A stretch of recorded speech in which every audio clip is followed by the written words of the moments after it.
The two most overused words in all of sports, Diesel. Need a little drum roll. You want to guess what they are? The two most overused words in all of sports. Not Game 7. Jim Rome. Not Jim Rome. Must win. Must win. Those are that you have probably once or 600 times. Those are the most overused words in all of sports. It's a must-win game for this coach. It's a must-win game for this team. It is a must-win.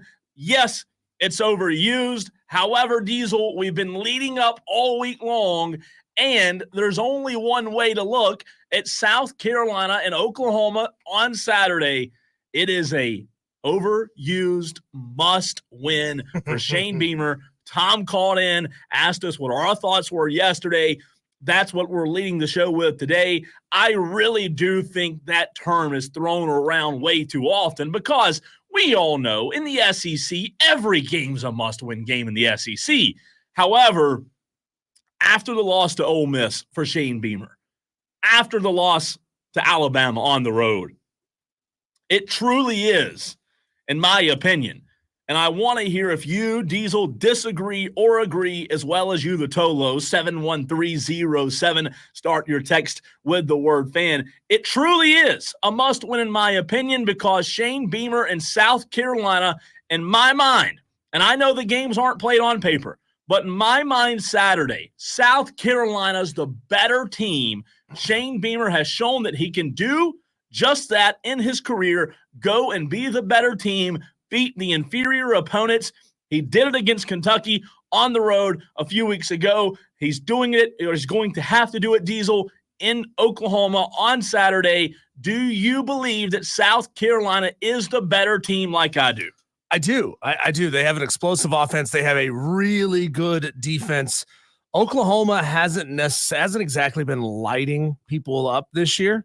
They're a good football team. They're not a great football team. I think this Oklahoma would probably be competing for second place in the Big 12 if they were still in the Big 12, maybe third place. You know, it's just you move up to a new conference, and where you are, who you play in the very first year really matters. You know, can you hit the ground running getting into a new conference in its very first year? And if you can do that, you know, you're set up and you're in a good spot. But if you're Oklahoma and maybe you're coming into this with a little bit of, loose screws here or there, that's when you start to struggle a little bit when you get into a new conference. And that's where Oklahoma is. I mean, they lost to Tennessee. They beat Auburn. Now they got the real meat of this schedule. They lost to Texas. Now they got South Carolina, ranked Ole Miss, ranked Missouri, ranked Alabama, ranked LSU on the way. Oh, they get to take a breath in the middle when they face the fighting Maine Black Bears. That's right. And you know, Diesel, I do believe that Shane Beamer said it best not long ago. Life in the SEC is hard. Yeah. And again, that's not an excuse. I don't believe that's a message that's thrown around to feel sorry for Shane Beamer and to feel sorry for the Gamecocks. But I do agree with Shane Beamer when he said that. I do agree that life in the SEC is difficult. Alabama showed that if you make mistakes and you play in the Southeastern Conference, Diesel, and you can't take care of the football, it doesn't matter if you're the better team or not. The word turnovers is the ultimatum. Turnovers are the prime example of what can win and lose a football game regardless of who the better team is.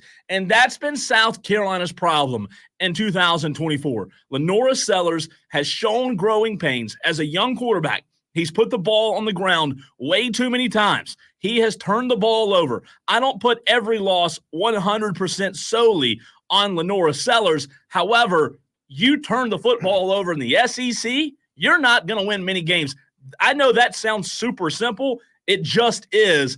While South Carolina is the better team on paper, going into Oklahoma, Diesel, they've got to, for once this season, quit turning the ball over. You know, I appreciate the big brain on Madcraft right now because Madcraft asks a question. Before he puts out a statement, he asks a question.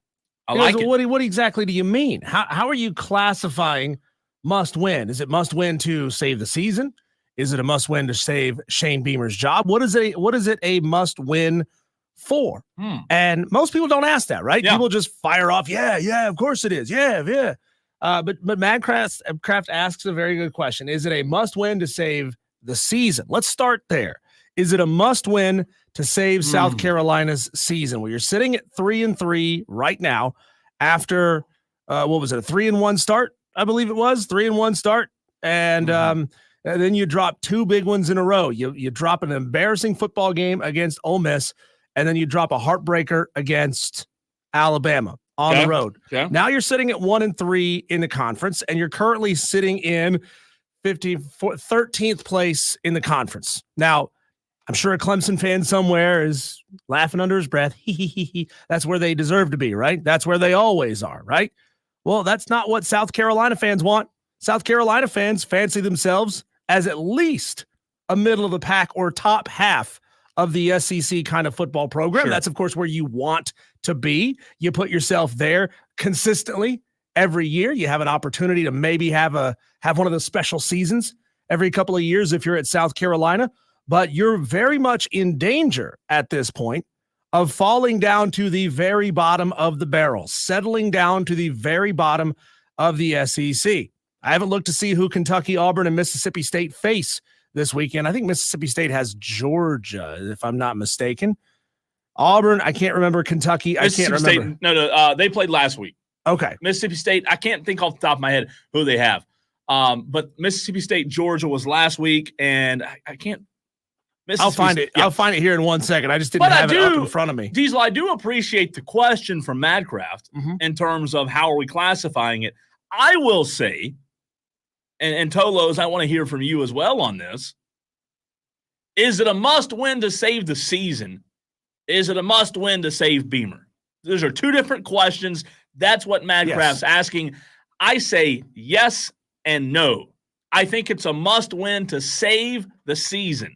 I don't think it's a must-win, Diesel, when it comes to saving Beamer. In my mind, Beamer's safe. It would not be a good loss if he were to go on the road and lose this game. However, you want to talk about saving the season. In my mind, you've got to win in order to save the season Saturday. So to answer the first question here, is it necessary to save the season?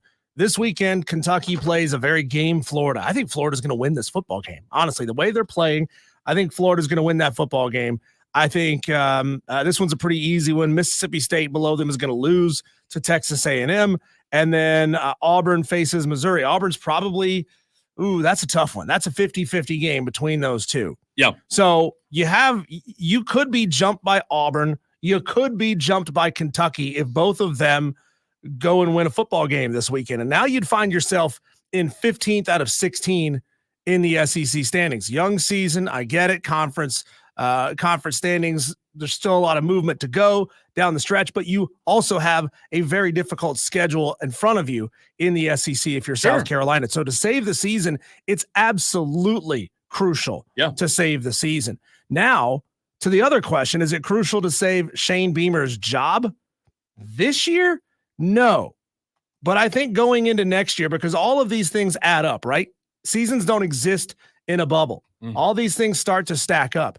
And if you are losing badly against Ole Miss, if you are losing to a team that you fancy yourselves as better than in Oklahoma, and I agree that you're a better football team right now than Oklahoma, that's when administration and some fans, a few at a time, it's a trickle, a few at a time start to say, this is hopeless, this is not the guy. So on the second point that Madcraft, or the second question that Madcraft asked about saving Shane Beamer, no, it does not. A loss to Oklahoma does not put Shane Beamer on the ultra hot seat. However, Diesel, I agree with what you said, and I'm in the same line of thinking that you are in terms of you need this to save the season. You don't necessarily need it to save Shane Beamer. However, the caveat to that is it's a big game.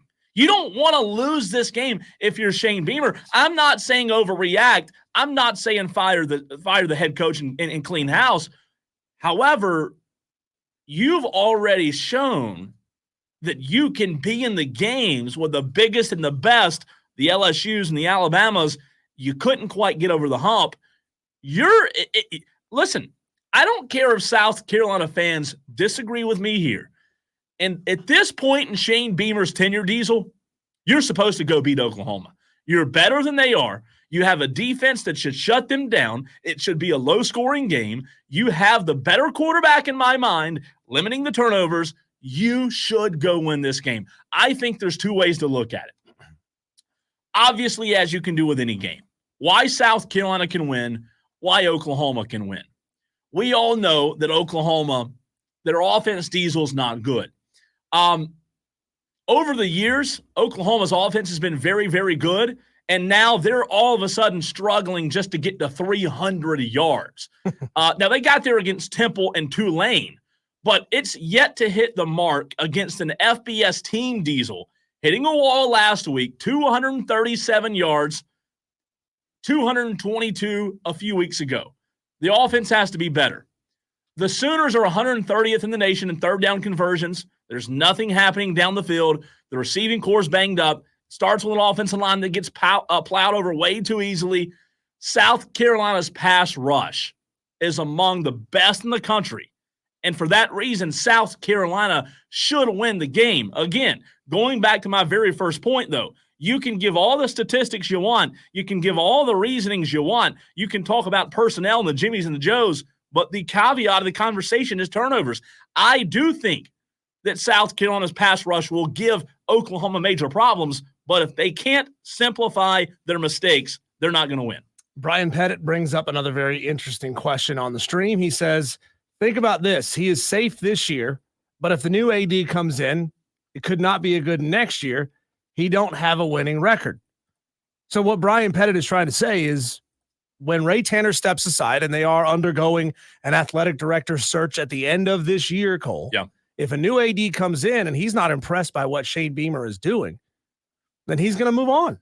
He's going to say, peace out, Shane. You're not my guy. I'm not your guy. You know, we're just not going to see eye to eye on things. So ride off into the sunset, join somebody else, go join Kirby Smart's staff at Georgia, whatever it is you're going to do.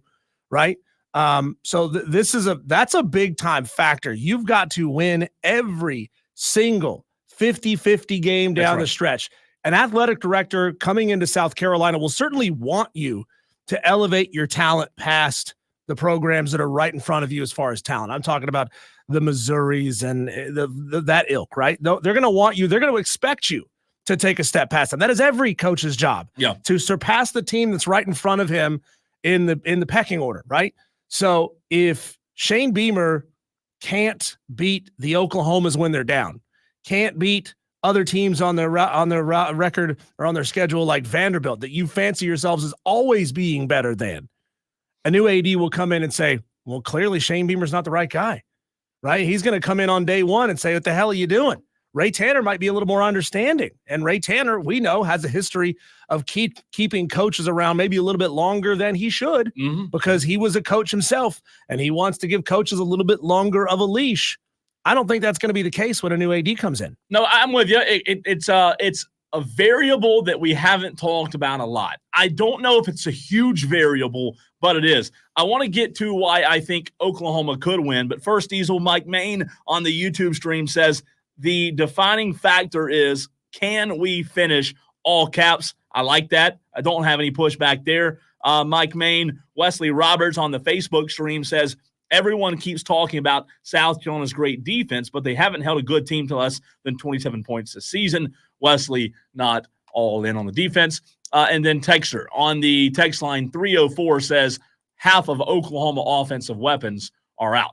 Yeah, so now you got no excuses. You got to win. You've just lost all of the excuses. Yep. If Shane Beamer goes in and his team throws up another 40, 50, 60, 70, 80 yards of penalties and puts this team in a position where the game is in question, or you lose against a team that's greatly depleted on the offensive side of the football, that to me becomes an unforgivable situation. Sure. And Diesel, I'll tell you why I don't – by the way, I don't think it will happen, but I'll tell you why Oklahoma could win. Oklahoma's pass protection's bad, but South Carolina's is worse, giving up over 4 sacks a game.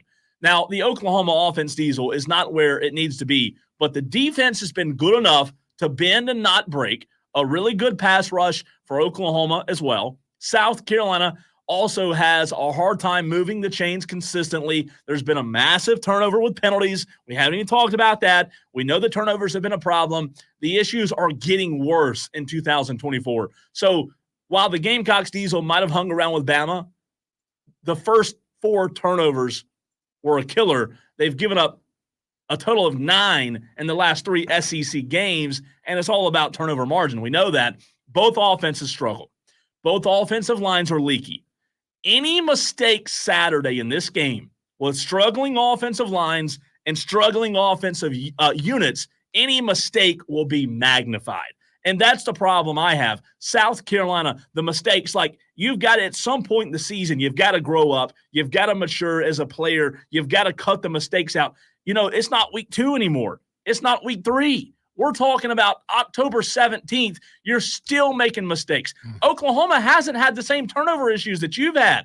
It was -1 in each of its 2 losses. South Carolina hasn't won the turnover margin, Diesel, since September the 7th against Kentucky. At some point, all the talk from Shane Beamer's got to stop, and we've just got to get in there and quit making the same mistakes. It's very simple. Yep. Ricky Mullinax on the stream says, give Clemson the same schedule as Carolina and see how they would do.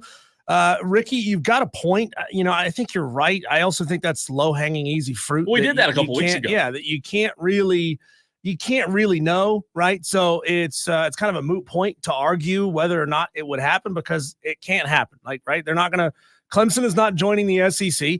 Clemson wanted to join the SEC. At least that's what they led us to believe. Clemson and Florida State wanted to get into the SEC. And Greg Sankey said, no, thanks. We're full. We don't have any room at the end. Sorry. We don't need anybody else over here. So we could have had the opportunity to answer that question if the SEC commissioner would pull his head out of his ass and bring 2 programs in that everybody knows the SEC should have in it. If not, you're going to let them get away to the Big 12 or let them get away to the Big 10 or whatever. So when we come back, Cole, let's actually get into the conversation about Clemson. They're playing a very, very weak schedule, as they do every single year.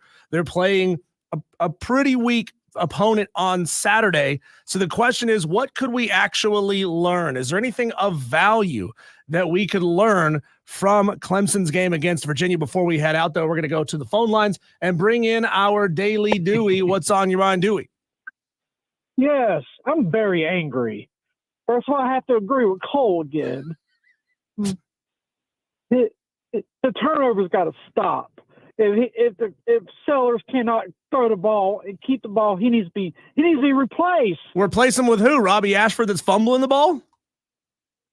Well, replace him too. It's the middle of the season, Dewey. You can't get anybody from the transfer portal in the middle of the season. The reality of it is, you're right, Dewey, and the reality is, look, at some point, Lenoris has to grow up. It's simple. He's a good quarterback. He's the right guy. He's got to grow up.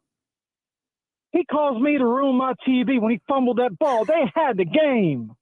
Thank you, Dewey. Thanks, Dewey. Appreciate that. Blame the TV being broke on Lenoris Sellers. Oh, what a lie. Leslie Roberts firing back at Ricky Mullinax. This is what I love. I love Tolo on Tolo violence in the chat. Wesley replies to Ricky and says, the classic schedule comeback. You've beat Clemson 1 time in the last decade. And by the way, Diesel, Oklahoma has won 3 games against the spread this season while failing to cover the other 3. South Carolina's 4-2-0 against the spread this season, if you're into gambling. When we come back looking at Clemson, Virginia, what can Clemson actually show us on Saturday? That's next.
Texter says, Dewey needs a segment every day, more than a phone call. Texter, be careful what you wish for.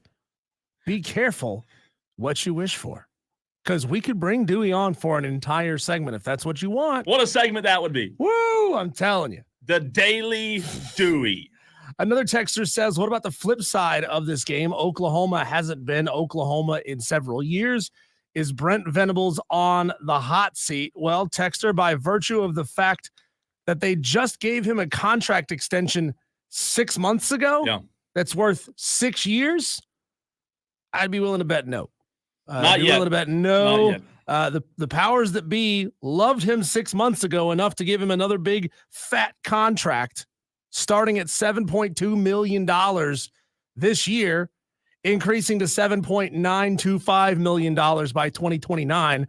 I'm pretty sure Brent Venables is safe, at least for the time being. It's not like what they've got going on in Oklahoma is the situation at Florida. No. Right? Where they're struggling to be a 500 football team, and it's going to go south real fast on them this season. Well, it's your first day of class, right? Yeah. You're in your the first SEC year in a new for the conference. Very best conference there is.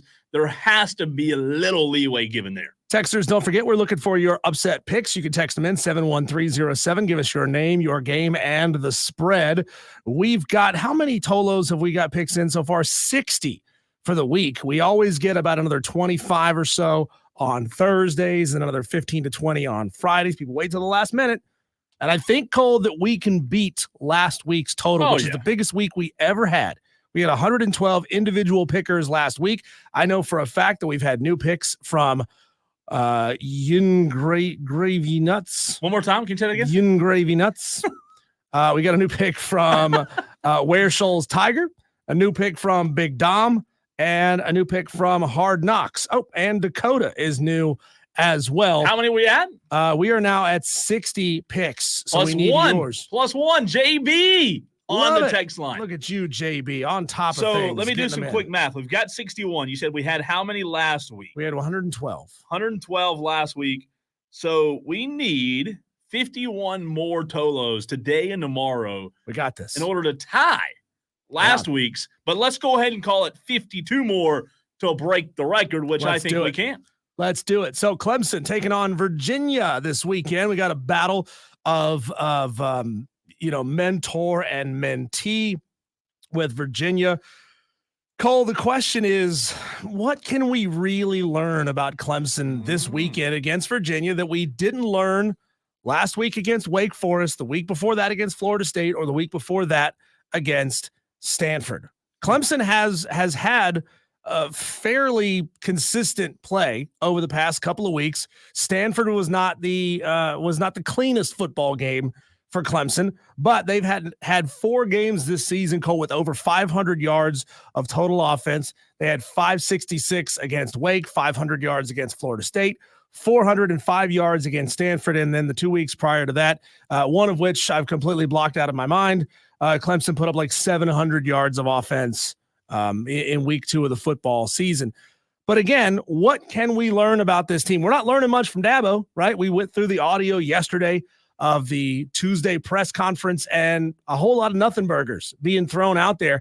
And it's hard, right? Like right now, it's hard to find anything to really criticize about what this team is doing wrong, about how this team is going about its business, because they're not in the news like Georgia. Yeah. They're putting up consistently big offensive numbers. Cade Klubnik seems like he's rounding into the form of the guy that we thought Cade Klubnik was going to be. The defense is pretty good, but not nationally elite. I think last time I looked, they were ranked like 16th or 17th in the country in defense, which, again, pretty good, just not elite on the highest possible levels, Cole. What can we learn? What can we actually take away from this game? You know, it's interesting because we have no data in terms of conference games, of ACC games, that show us how to test Clemson, right?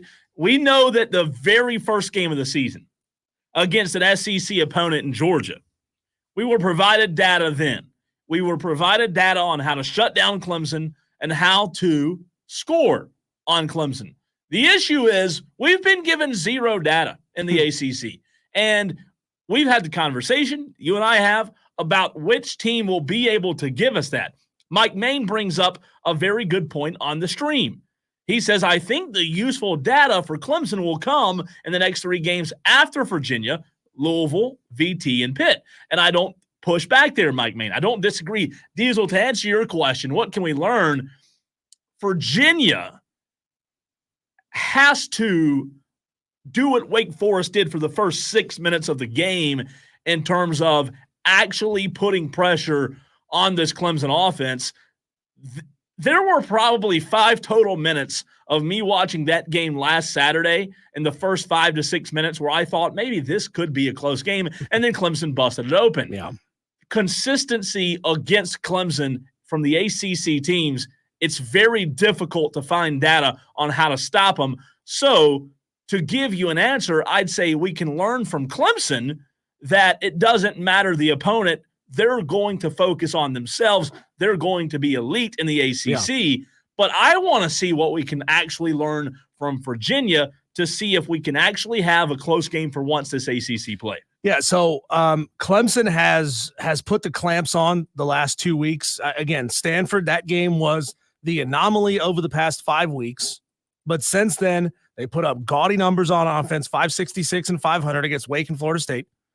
Total defense, they've given up 233 and 250, which is really good. Yep. Rushing defense, this is one that is certainly interesting. If you can stop the run, you put yourself in a position to be successful, right? If you can not let them get 5-6 yard chunk plays running the ball, well, against Wake Forest, Florida State, and Stanford, they've given up an average of 3.11 and 5.4 yards per carry.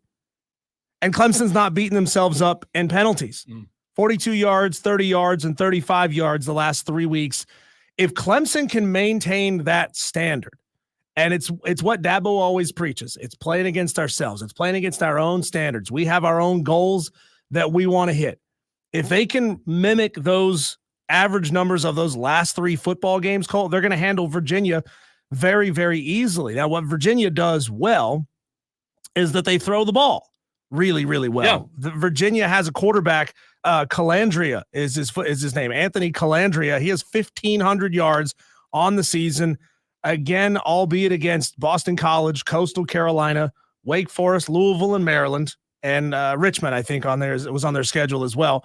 But he's got 1,500 yards already on the season in 6 games. He's completing 65% of his throws. He's not throwing the ball away a lot. 4 picks, 11 sacks on the season. So they're doing a decent job keeping him upright. He's completing a lot of passes.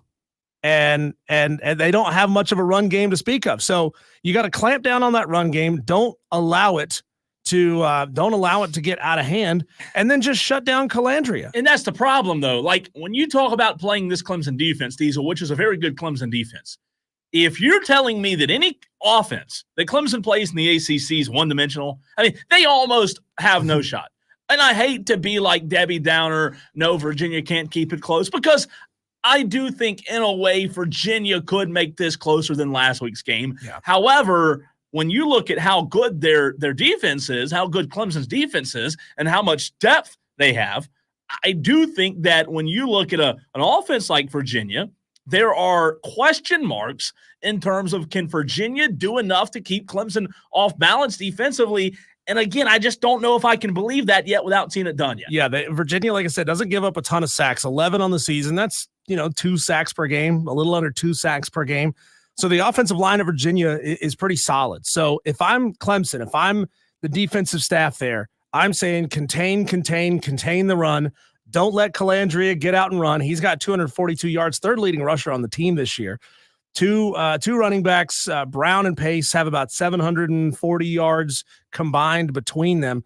They are a throw first kind of football team. Yeah. And if you can contain the run, make them one-dimensional, now you get to go out there and be ball hawks and try to get a lot of interceptions against this team. And another thing is, if you're Virginia, if you're any opponent in the ACC that Clemson plays, Diesel, you have to figure out a way to muddy these games up. Mm-hmm. You just can't go out there and run track with track stars. You've got to find a way to muddy this thing up, slow it down, control time of possession like Pittsburgh used to do so good.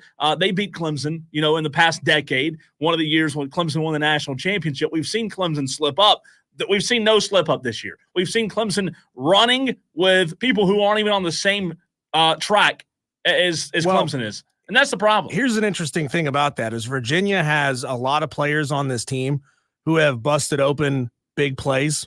Now, without going back and watching film on Virginia, we just don't know what was the situation around those plays. But they've got 7 receivers with a play of over 33 yards this year. That tells me either they're running incredible routes or they're just out-athleting teams in their way, and they're getting a lot of broken plays. So It's really hard without going back and watching the film on that.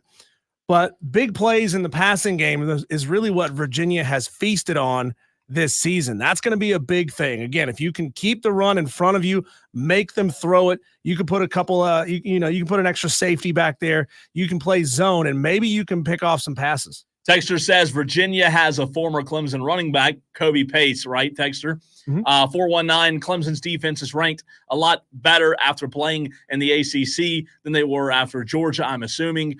Dangerous to play the last 10 games. Let me click on the text. Before the Carolina game and not be challenged. Well, Texter, let me ask you this question. 419. When has it been any different? When has it been any different with Clemson playing Carolina the last game of the season coming off of an ACC cupcake schedule? It's never been different. It's always been this way. It's always dangerous to go into a game. Now, there were a lot of Carolina-Clemson games that it didn't matter because Carolina wasn't good. They couldn't challenge Clemson. But and to your point, it's not – the texture's basically saying it's not good for Clemson to go through cupcakes before they play Carolina because Carolina will actually test Clemson. I understand your point, and I would assume, Diesel, that if you're Clemson, when you have the schedule you have, you can only focus on yourself. And I think that's where they are. I think they can only focus on themselves, not worry about how bad their opponents are. Because, Texter, we all know South Carolina's improved this year. We talked about it the other day. If Carolina and Clemson played today, who would win? I think it'd be a very close game. But it's been this way every year. Yeah, and, with Clemson, you can't play around with teams like Virginia. You have to absolutely smack them around and show the college football world that you're flat out better than them because it's not going to help you in climbing up the rankings. Clemson currently sitting at number 10. That's not a safe spot right now. As far as if you don't go win the ACC championship game, you're not guaranteed. Obviously, you lose an ACC championship game. Even if you were still there at number 10, you may fall back to 11 or 12. So you're not in a safe place. You've got to go out there and show the college football world that you're head and shoulders better than everybody else in your conference. That's all you can do at this point. Clemson can't afford messing around and winning a 35-31 kind of football game against Virginia, which is what kind of took me aback with the way they handled the second half of the Florida State game. Florida State, everybody knows Florida State is terrible. So you can't afford to not score a single point in the second half against a team like Florida State. You have to put your foot on the throat. Diesel, let's keep the Clemson topic, the Clemson conversation going, but in a different way. In the very next segment, we haven't talked about this a lot this season especially, but I want to ask the question. Is there any fixing these two quarterbacks? Are Trevor Lawrence and Deshaun Watson, are they hopeless? Do we have to use the B word? I hope not. Your thoughts next.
Diesel, 47 more Tolos is what we need. 47. 4-7. Yeah. Upset picks challenge. What am I talking about? We need 47 more Tolos to enter this week's challenge if we're going to break last week's challenge. We've seen Panther Boy. We've seen, Fred S. We've seen several today. We know that Wednesday's the hot day, right? Everybody gets theirs in on Wednesday. So, Tolos, if you're going to help us break last week's record, we need 47 more today and tomorrow. I think it can be done, though. We have a Tolo who did not put their name on their pick. Tolo, if your last 4 digits of your phone number are 1006, you didn't tell us your name. So resubmit your pick. What was the game? They also got the game wrong. They wrote North Greer. Oh, no. Or versus Oregon State plus 7.5. They meant UNLV versus Oregon State for 7.5. Now, points. North's the name, right? We have North in the challenge before or no? Maybe I thought we did. I don't know. So who's your name? What's your name? We need your name. Yeah, Tolo, if your number ends with 1006, please resubmit your pick because they wrote North Greer 1, Oregon State plus 7.5. That is an invalid pick. Tolo, please resubmit. Rev Red just now got his in. Georgia plus 5 versus Texas, says Rev Red. That's exactly how you're supposed to do it. Good job, Rev Red. We're now down to 46. I asked the question on the other side as we went in the break, and we've had a few on the stream chime in as well. But Deshaun Watson and Trevor Lawrence, Diesel, their teams suck. The quarterbacks right now aren't playing well. I asked the question, are they broken? Like, is it time for us to use the bust word with Deshaun and Trevor Lawrence, or is that too far? Because we both know what they were projected to be coming out of college into the NFL. They haven't been that. We know that Trevor Lawrence and Urban Meyer in year number 1 was not good. It was not a good start for the quarterback. Doug Peterson came in second season after going to a Super Bowl with the Philadelphia Eagles, and they showed really vast improvement. However, the last couple of years, they've shown regression, Diesel. Deshaun Watson, Trevor Lawrence, are they broken? I think Trevor Lawrence, I'm leaning to saying yes. Ooh. Trevor Lawrence is broken. There's something, I don't know what's going on with Trevor Lawrence that's leading him there. I think Deshaun Watson started his NFL career in a very strong way. And then obviously things went awry. I don't know if something in his heart and his mind changed and he changed with it. But like the Deshaun Watson we see out there on the field week in and week out is not the same Deshaun Watson that played football at Clemson. Like when he played at Clemson, there was joy in the way he played. There was positivity and happiness in the way that he played. And then he went off to Houston and things changed, Cole. Like I still look back at a viral video of Deshaun Watson playing Nerf basketball with porn star Mia Khalifa. And I'm like, who is this guy right now? That's not the same guy. This doesn't seem like the same guy. This doesn't seem like the Deshaun Watson that played at Clemson. Why would Deshaun Watson, who played at Clemson, be hanging out with world-famous porn stars? Mike Main has a pretty good comment on the YouTube stream. I think Watson is done. I also think Trevor is a decent quarterback in a bad franchise, a la Bryce Young in Carolina. I don't push back a ton there. Look, Jacksonville, to Samuel's point on the Facebook stream, who says Jacksonville needs an offensive line, Cleveland, well, enough said. Jacksonville's just not a good football team. They haven't done a good job in the front office of giving Trevor what he needs. So is it completely fair to say that Trevor Lawrence is broken? I don't think so yet, Diesel. I think Trevor Lawrence may need a fresh start. I think he may need a fresh start in a new city just to see if new personnel, new coach, better coaching, better general managers can help the guy succeed. And he needs a fresh start in a place that has all of those things already figured out. Yeah. Because, look, we saw Sam Darnold go to multiple places and suck at multiple franchises, end up somewhere that has positivity and has the pieces figured out. Now he's crushing it in Minnesota, right? I mean, it is possible. We saw it with Baker Mayfield. Go to multiple places where he sucked. And then he goes somewhere with a good structure around him And it turns out he's actually a pretty good quarterback. He's not as bad as we all thought he was. That's the hard part about the NFL is the best players go to the worst teams, right? When you're playing in college, if you're an elite quarterback playing in college, you've got the best of the best everywhere around you. You've got a great head coach. You've got great position coaches. You've got great strength coaches. You've got great running backs and wide receivers and offensive line. You've got everything you need around you. Then you go to an NFL team, you have none of that. Yeah. You have none of that.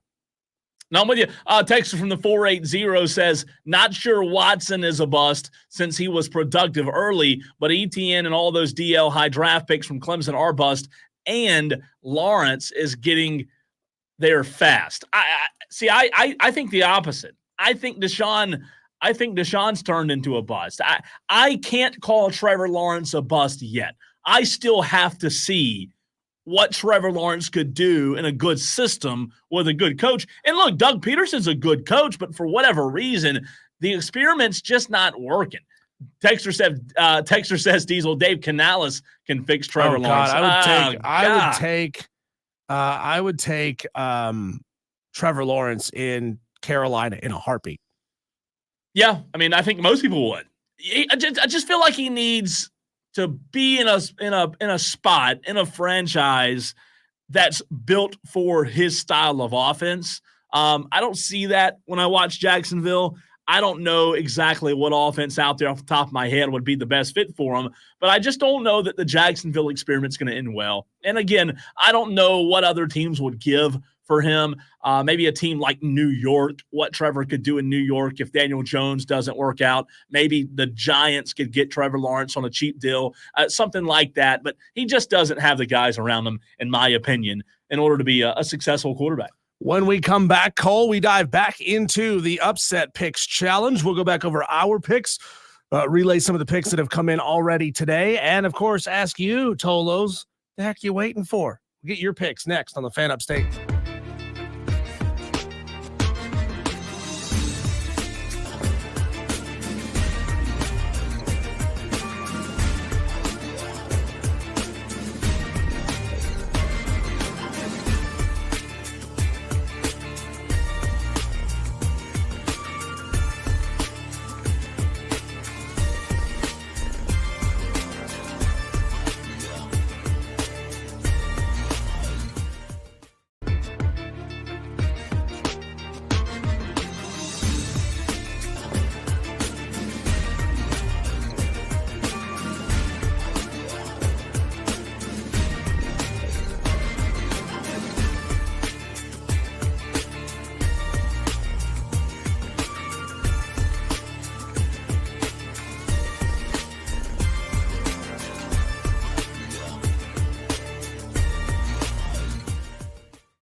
Now, you've heard Cole and I talking about this thing called the Upset Picks Challenge.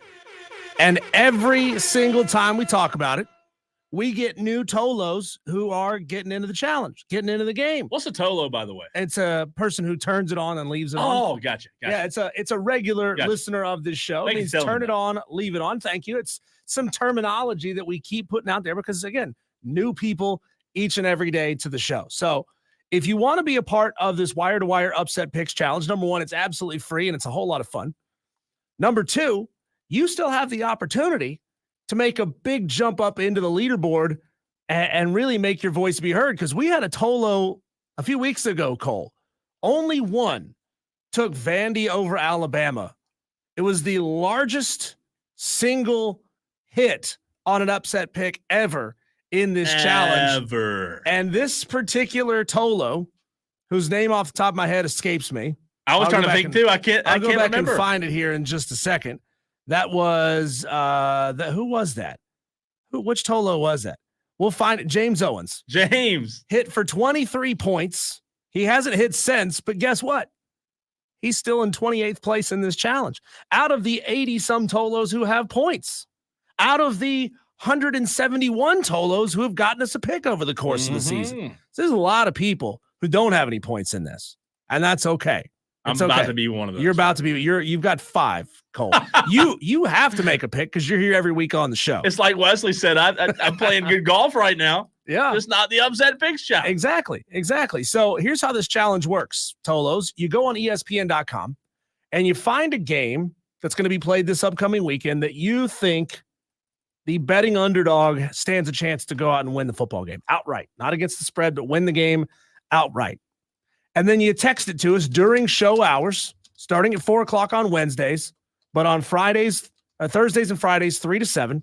You send us your pick to 71307. That's our text line. Start your text with keyword fan, and then give us your name, your game, and the spread. Sparty Party 12 gets his in. He says he wants North Texas plus 12 over Memphis. So Tolos, in case you're wondering how the scoring works, if North Texas does in fact upset Memphis, Sparty Party 12 will get 12 points. And that's a big hit. That'd be very big right now. That's a big hit if you get one of those. I know Sparty Party 12 is on the list somewhere. He's on the leaderboard somewhere. He's got points, but I can't find. He's got 12 points right now, or excuse me, 11.5 points. So if he hits this, he has 23.5 points, and all of a sudden Sparty Party 12, depending on what happens around him, could be hovering around the top 20, in this challenge. I wanted to look this up, Diesel, because it felt like just hearing you and I go through this upset picks challenge this season and see the points get like really high, right? I almost had a feeling as if we've seen a lot of upsets this year. Yeah, we have. There have been 21 upsets this year with at least one AP ranked team in the first 6 weeks. Obviously, there's a ton more upsets happen every week of teams that aren't ranked. Yep. But there have been 21 in the first 6 weeks of teams who are ranked in the AP poll. Yeah. That's unbelievable. It's huge. We're seeing a year of utter chaos there. You want to know how that compares? The number's 21 this year. Think about this for a second. 21. And we're 6 weeks into the season. 6 weeks. Since NIL began in 2021, Diesel, there were 16 upsets in 2023, 2022 through the first 6 weeks. We're already blowing it out of the water. So what that's telling me, Cole, is you can go out and maybe statistics are proving us wrong when it comes to our opinion on Dabo Swinney. It's proving that going out and getting great players from the portal ain't all it's cracked up to be. That you bring in talent, and if you don't really know how to use it, if you don't really know how to manage those personalities, manage the locker rooms, things can get out of hand. Things can go awry. Maybe the player isn't all that into playing for you after all. Yeah, they already got paid, but that doesn't matter. You can't take their money away now for poor performance.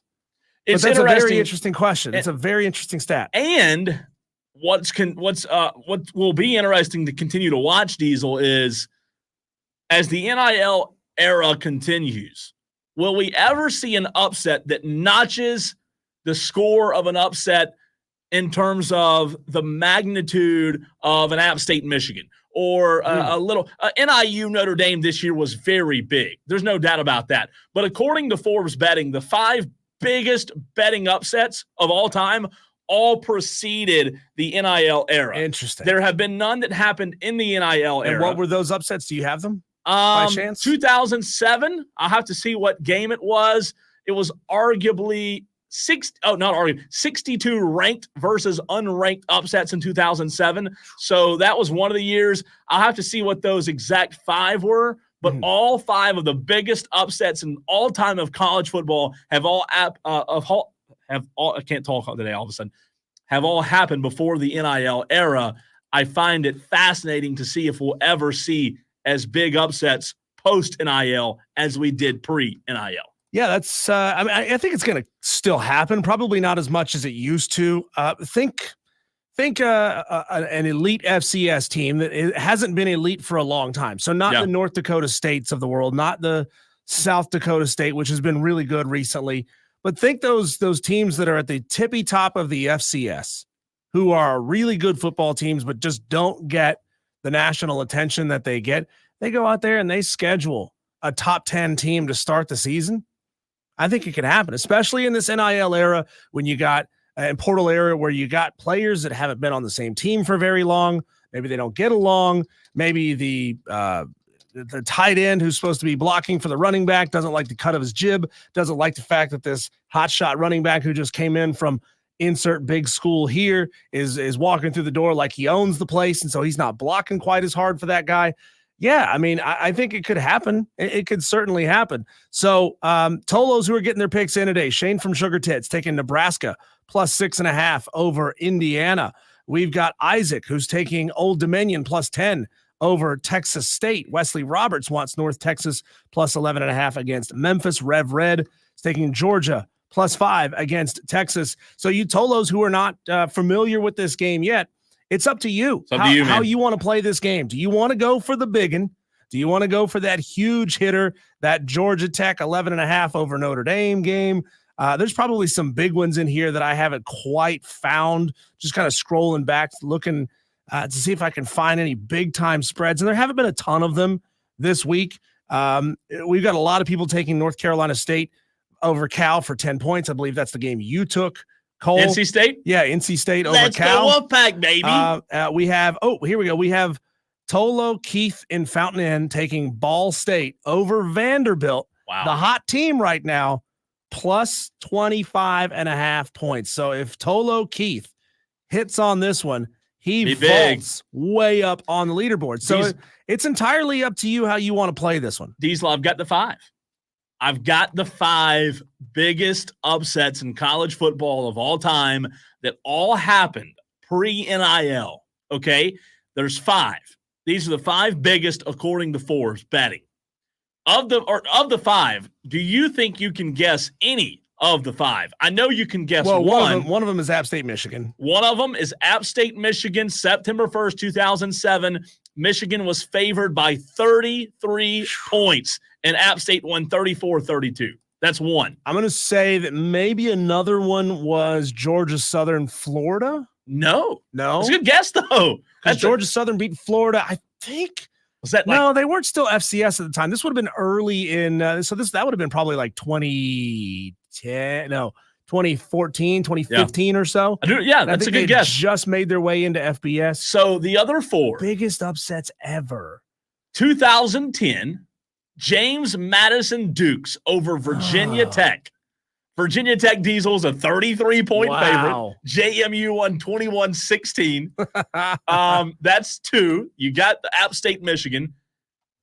2017, Liberty over Baylor. I forgot about that one until I read it. Was Liberty still FCS at the time?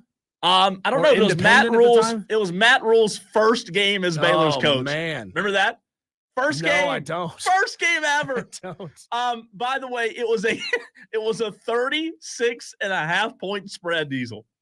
36.5 points. Liberty won 48-45 in Waco. So that's 3. There's 2 more. Syracuse over Louisville, 2007. Louisville was favored by 37. The Qs won 38-35. Louisville at the time was 18 in the country. And finally, Stanford over USC, October 6th, 2007. USC was a 39-point favorite. Wow. Final score 24-23. You know what I Stanford noticed about all of those? They were from the mid-2000s to the early 2010s. And I don't know how sports betting changed just before that time, but it shocks me that none of these matchups were prior to that. Like, in the 80s, in the 90s. Like, I know there were sports betting in Las Vegas. Yeah. And then it still wasn't legal to gamble in most states. Was Vegas just not putting out huge lines back then? It's a good question. The way they are now. I mean, you'll commonly see I'm just going to make this up, right? An LSU McNeese State football game where the spread will be like 45 points. Yeah. And are you telling me that back then they didn't put these massive 45-point spreads on the board? That's a good question. And these spreads continue like I don't know that we'll ever see an upset as large as Stanford USC, Diesel. That was the largest upset. That was 39 points? Is that what you said? 39. It was the largest upset by spread in FBS history at the time. USC was number one. It cost them a shot at their third national title in 5 years. They still finished 11-2 that year and third in the country and won the Rose Bowl. But that was the biggest ever. That's unbelievable. That's huge. We've seen a lot of upsets this year, but to see one of that magnitude, NIU Notre Dame was big. You and I watched that game. We were in Clemson when it happened, but it wasn't that big. Yeah, we were all huddled around a phone trying to watch that game because we didn't have it inside the press box. And that was 28, by the way. Yeah. 28 points. Chris Arnett's taking NC State plus 10 over Cal. Let's see who is it? Wesley was talking some trash about you here just a minute ago. He's not the only one. Wesley said it's always a good week for the field when a bunch of people match Cole's pick. Ouch. Was that necessary? No, he's right. He is right. John Dog on the text You're line. not supposed to say that out loud. It's like saying your wife looks fat tonight. You're not supposed to say that out loud. John Dog also on the text line. If Cole took NC State, it's a shoe-in to lose. They're not wrong. I mean, I'm terrible at this. We've got an appearance from Cheesehead Corey, who's taking Notre Dame plus Notre Dame against Georgia Tech plus 11.5. And that's one game that I did look at. So Utolo's, it's best to like kind of funnel it down to 2 or 3 games that you think have a good chance of happening, have a good reason why that is, and then just pick one. For example, Notre Dame's playing really good defense right now, but for some reason, Haynes King is just lethal at home in ACC play. I can't believe you didn't pick that game. I didn't pick that game because Notre Dame's defense is so good, right? Good. And I don't know that this has anything to do with it, but they're not playing in Bobby Dodd Stadium. Like there's just something about a backdrop, like think when you're watching end of the NCAA tournament, March Madness games, they go from playing in basketball arenas to football stadiums. And then the dimensions and the sight lines and all that stuff completely changes. And I got to think, at least for a little while, that kind of messes with the heads of the shooters. It messes with the eyes.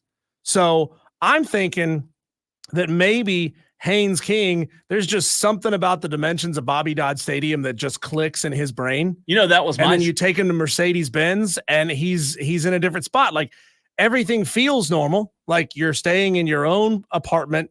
You're going to the same parties, you're whatever, you're going to all the things on campus, but then you're going to play a game off campus. So I'm thinking maybe that just messes with his head a little bit. So I don't think I told you this yet, but that was my number 2 game. That was the second one. I like very close to picking that. I really like that game. I really was, man. And I didn't end up picking that one. What I picked was the Sun Devils. Yeah, I picked Arizona State, the Sun Devils, to get it done against Cincinnati on the road because I was going to pick Arizona State last week, and I think it was worth 6.5 points, and then I changed my mind at the last minute. That one hit. I'm still mad about it. Oh, that's tough, though. So I got to make it up. I got to make it up to the Sun Gods. Yeah, but now you're betting on them hitting twice, 2 weeks in a row. That's tough. I know, but I genuinely think Arizona State is a better football team than Cincinnati. My pick, I like looking at betting trends. Wesley and I on the Facebook stream go back and forth a good bit about, sports gambling. I liked my pick of NC State until I looked at the betting trends. So maybe I should have looked at this before I made my pick. To you other Tolos out there that picked NC State, I'm sorry. The Golden Bears Diesel have a 78.9% chance to win this game, according to the money line implied probability. Mm-hmm. Cal has compiled a 4-1-0 record against the spread this year, which is really good. NC State against the spread, which if you don't know Tolos, most of you do, against the spread means you cover the game, cover the spread. It means you're performing better than what the gambling experts think you will. NC State, 0-6. Ouch. Ouch. They haven't covered once. If you are, if you're 4-1, 5-1, that means somebody is disrespecting you. Yeah. A little bit. Yeah, 4-1's a good record against the spread. Man. Yeah, that means you are better than what Vegas, whoever is putting these odds together, thinks you are. And they're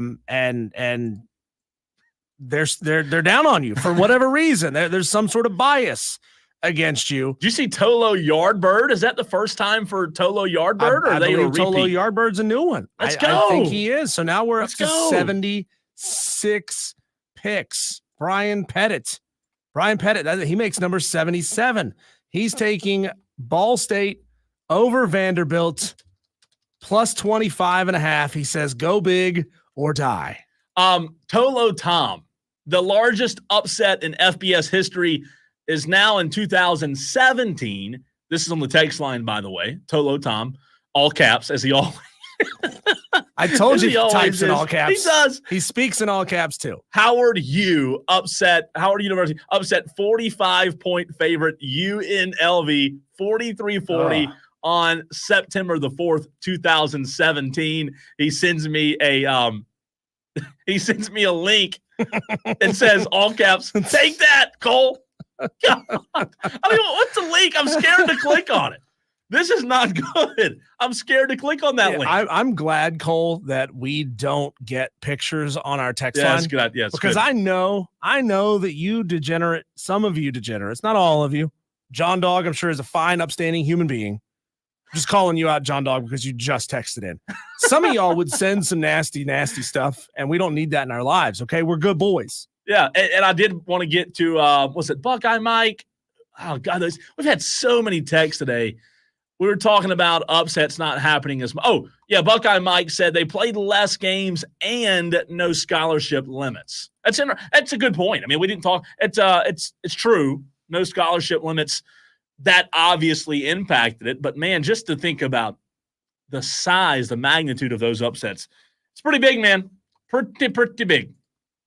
Diesel, little daily wires in the very next segment. Mm-hmm. Let's get everybody caught up. And then also coming up in about 20 minutes from now, our high school coaches spotlight with the head football coach of the Greer Yellow Jackets this week, Will Young. We also have welfare check coming up, 5 o'clock, checking on the coaches on the hot seat, and Clay Hendrix, 6 p.m., a ton to get to. Stay tuned, Tolos.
Every day, we try to get you caught up with the topics that you guys care about on this show, which is basically Clemson football, South Carolina football, a little bit of women's basketball, South Carolina, a little bit of South Carolina men's basketball, tiny bit of baseball, and that's about it. That's really all our Tolos really care about and want to hear about each and every day. But there's a lot more that goes on out there in the sports world, so we tackle that in a segment we call Our Daily Wires. This is the buzz. And yeah, I don't know that we've ever had this happen before. Daily Wires. This was not planned. We did not correlate with Virginia. Breaking news, Diesel. Virginia head basketball coach Tony Bennett is retiring. Whoa. One of the best in the business. Wow. As of 3 minutes ago, it just popped up on my Twitter feed. This is from On3 Sports. Virginia basketball coach Tony Bennett has announced he's retiring. Wow. Yeah, not Tony Bennett, the singer. Not Tony Bennett, the singer. Tony Bennett, the singer, is 96. Oh, my word. This Tony Bennett's only 55. Wow, where'd this come from? Right before the season. He's got to be taking right before the season. Wow. That blows me. Maybe there's some sort of health scare going I hope on. Not, man. He's one of the best. He's a young dude. He's one a of the young best. dude. I just hope maybe we'll see him as an analyst or something later on this season, Cole. Hope so. Here we go with the Daily Wires, the buzz happening around the sports world. New York Liberty's Sabrina Ionescu hit a 28-foot three-pointer with 1 second last night to win 88-70 to defeat the Minnesota Lynx in Game 3 of the WNBA Finals. New York leads the series 2-1. Liberty need one more win for their first ever WNBA title in franchise history. Diesel, my channel was already on that channal. Yeah. I got home and I saw it. Wow. I saw it. It was fantastic. It was Ionescu, did I say that right? Ionescu? Yeah, she went to oh crap. The name sounds familiar. Oh God, I can't think where she went to college. A Duke girl? No, she got a Tennessee girl? No, didn't go to Tennessee. All right, we'll figure Oregon. Oh. Oregon. She went to Oregon. Wow, where did you pull that out of? I knew it was right there. It was right there. Unbelievable. And sometimes you forget my name. You forget Tolo's What's your names. Yeah. The Titans are honoring three-time Pro Bowler safety Jamal Adams' request to be released from his contract. This is a weird one, Cole. He was only on a one-year contract with the Titans anyway, had only played 20 snaps in 3 games this year, and has already asked for a release from his contract, and they gave it to him.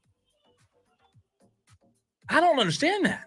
Yeah. I don't know. I'm reading that. He played 17 snaps in 1 game this season, and then 3 snaps in the additional 2 games that he played in. So I don't know if it's a playing time issue. I don't know what this might be, but Jamal Adams, I mean, he's 3-time Pro Bowler. He's a good football player. Yeah, very good. Chiefs kicker Harrison Butker has formed a political action committee, otherwise known as a PAC, designed to encourage Christians to vote for, quote, traditional values. The Chiefs owner says he's okay with it. We got players on all sides of things politically, and I'm okay with them using their money and their platform for positivity and for good. Yeah, I mean, there's just so much of it on both sides, right? Yep. The NCAA has issued a new rules interpretation on how to handle a penalty for too many men on the field in the final 2 minutes of either half. This stems from what we saw last weekend in Eugene, Oregon, where Oregon now, according to Dan Lanning, seems like they definitely planned that penalty to happen. They had too many men on the field, which That's unbelievable, took man. time off the clock. There were 10 seconds to play. It took about 4 seconds off the clock, but it only cost them 5 yards to take 4 seconds, which is 4 out of 10, 40% of the game clock away. Man. I don't like this at all. Yeah. Call it the Dan Lanning rule, first of all. The problem is, Cole, now that it's a rule, they know they're going to see a lot of teams try it. And this is a loophole. It's fair play. That's what they're looking for, and that's what they're trying to protect here is fair play. They don't want coaches using this as a loophole to take time off the clock because every coach would just go do it. I get it. Yeah. I get it. But it's like Urban Meyer said the other day in an interview.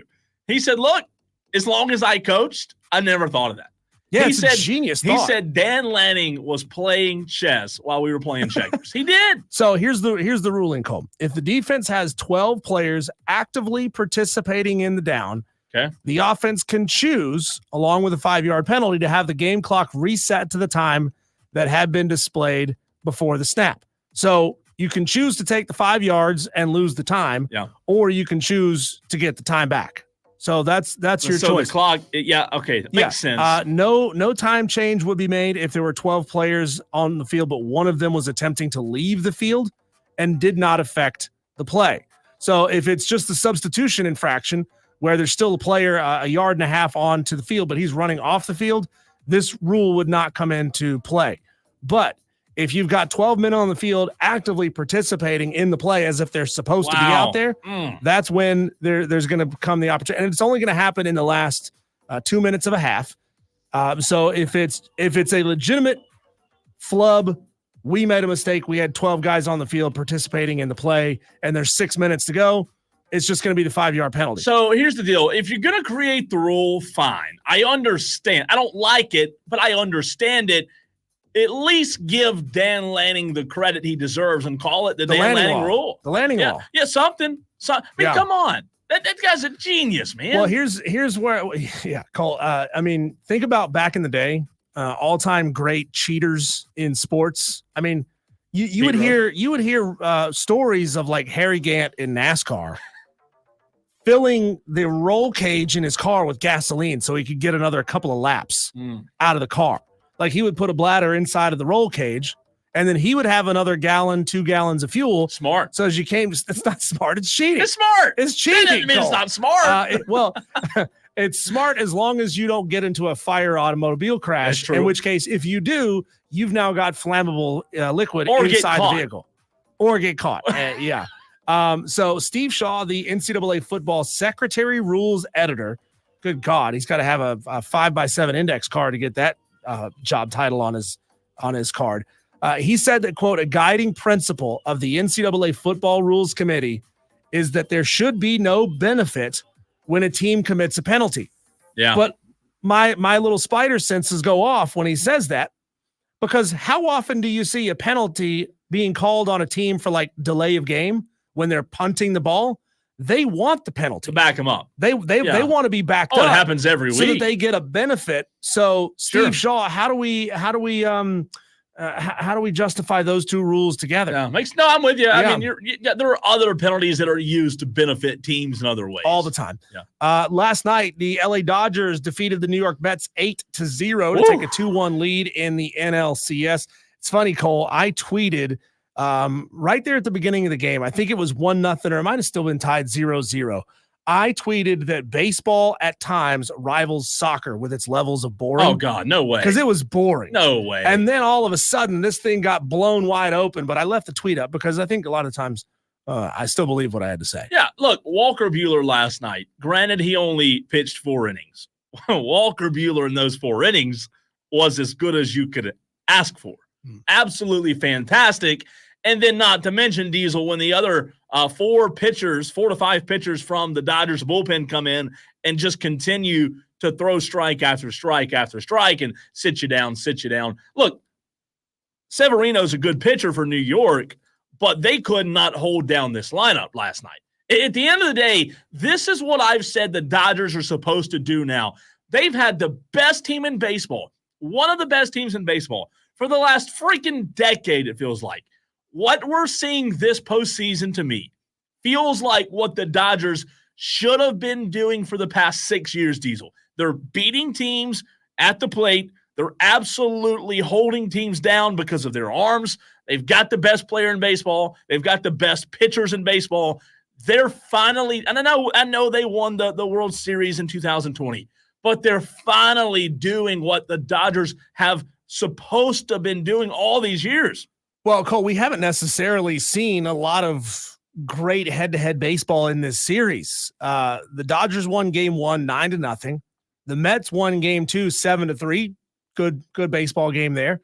And then the Dodgers won game 3 last night, 8-0. So we've seen a lot of lopsided games so far in this NLCS. Last night, Shohei Ohtani went 1-for-4 with 1 hit and 3 RBIs. So Ohtani had his big moment last night.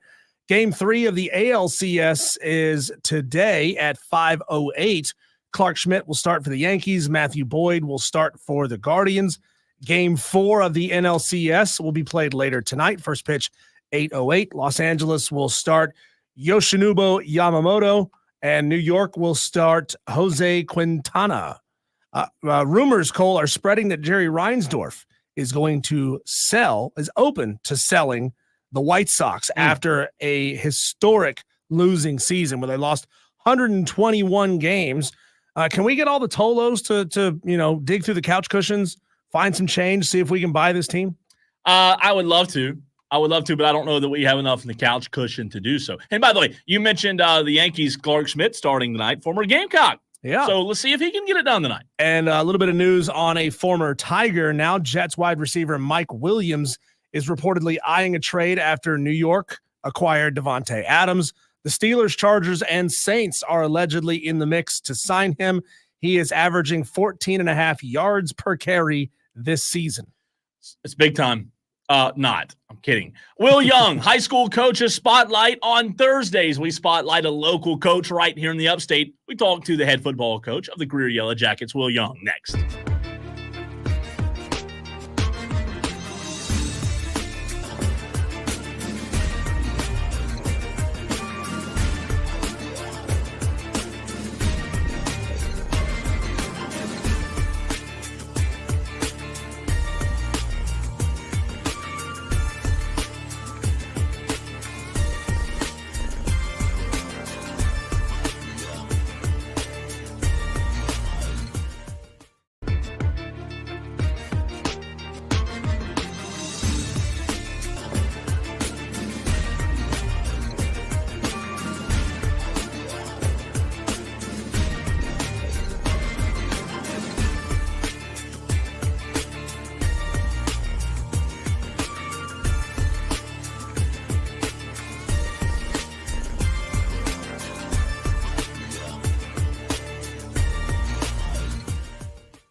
It's time for our weekly high school coaches spotlight. Every Thursday on the show, we talk to a different high school coach here in the upstate, Spartanburg, Greenville, Anderson, and we bring them on, talk a little football, little X's and O's with them. Always good to talk some football. Today, we're talking to the head football coach of the Greer Yellow Jackets, Coach Will Young. Coach, how are you, man?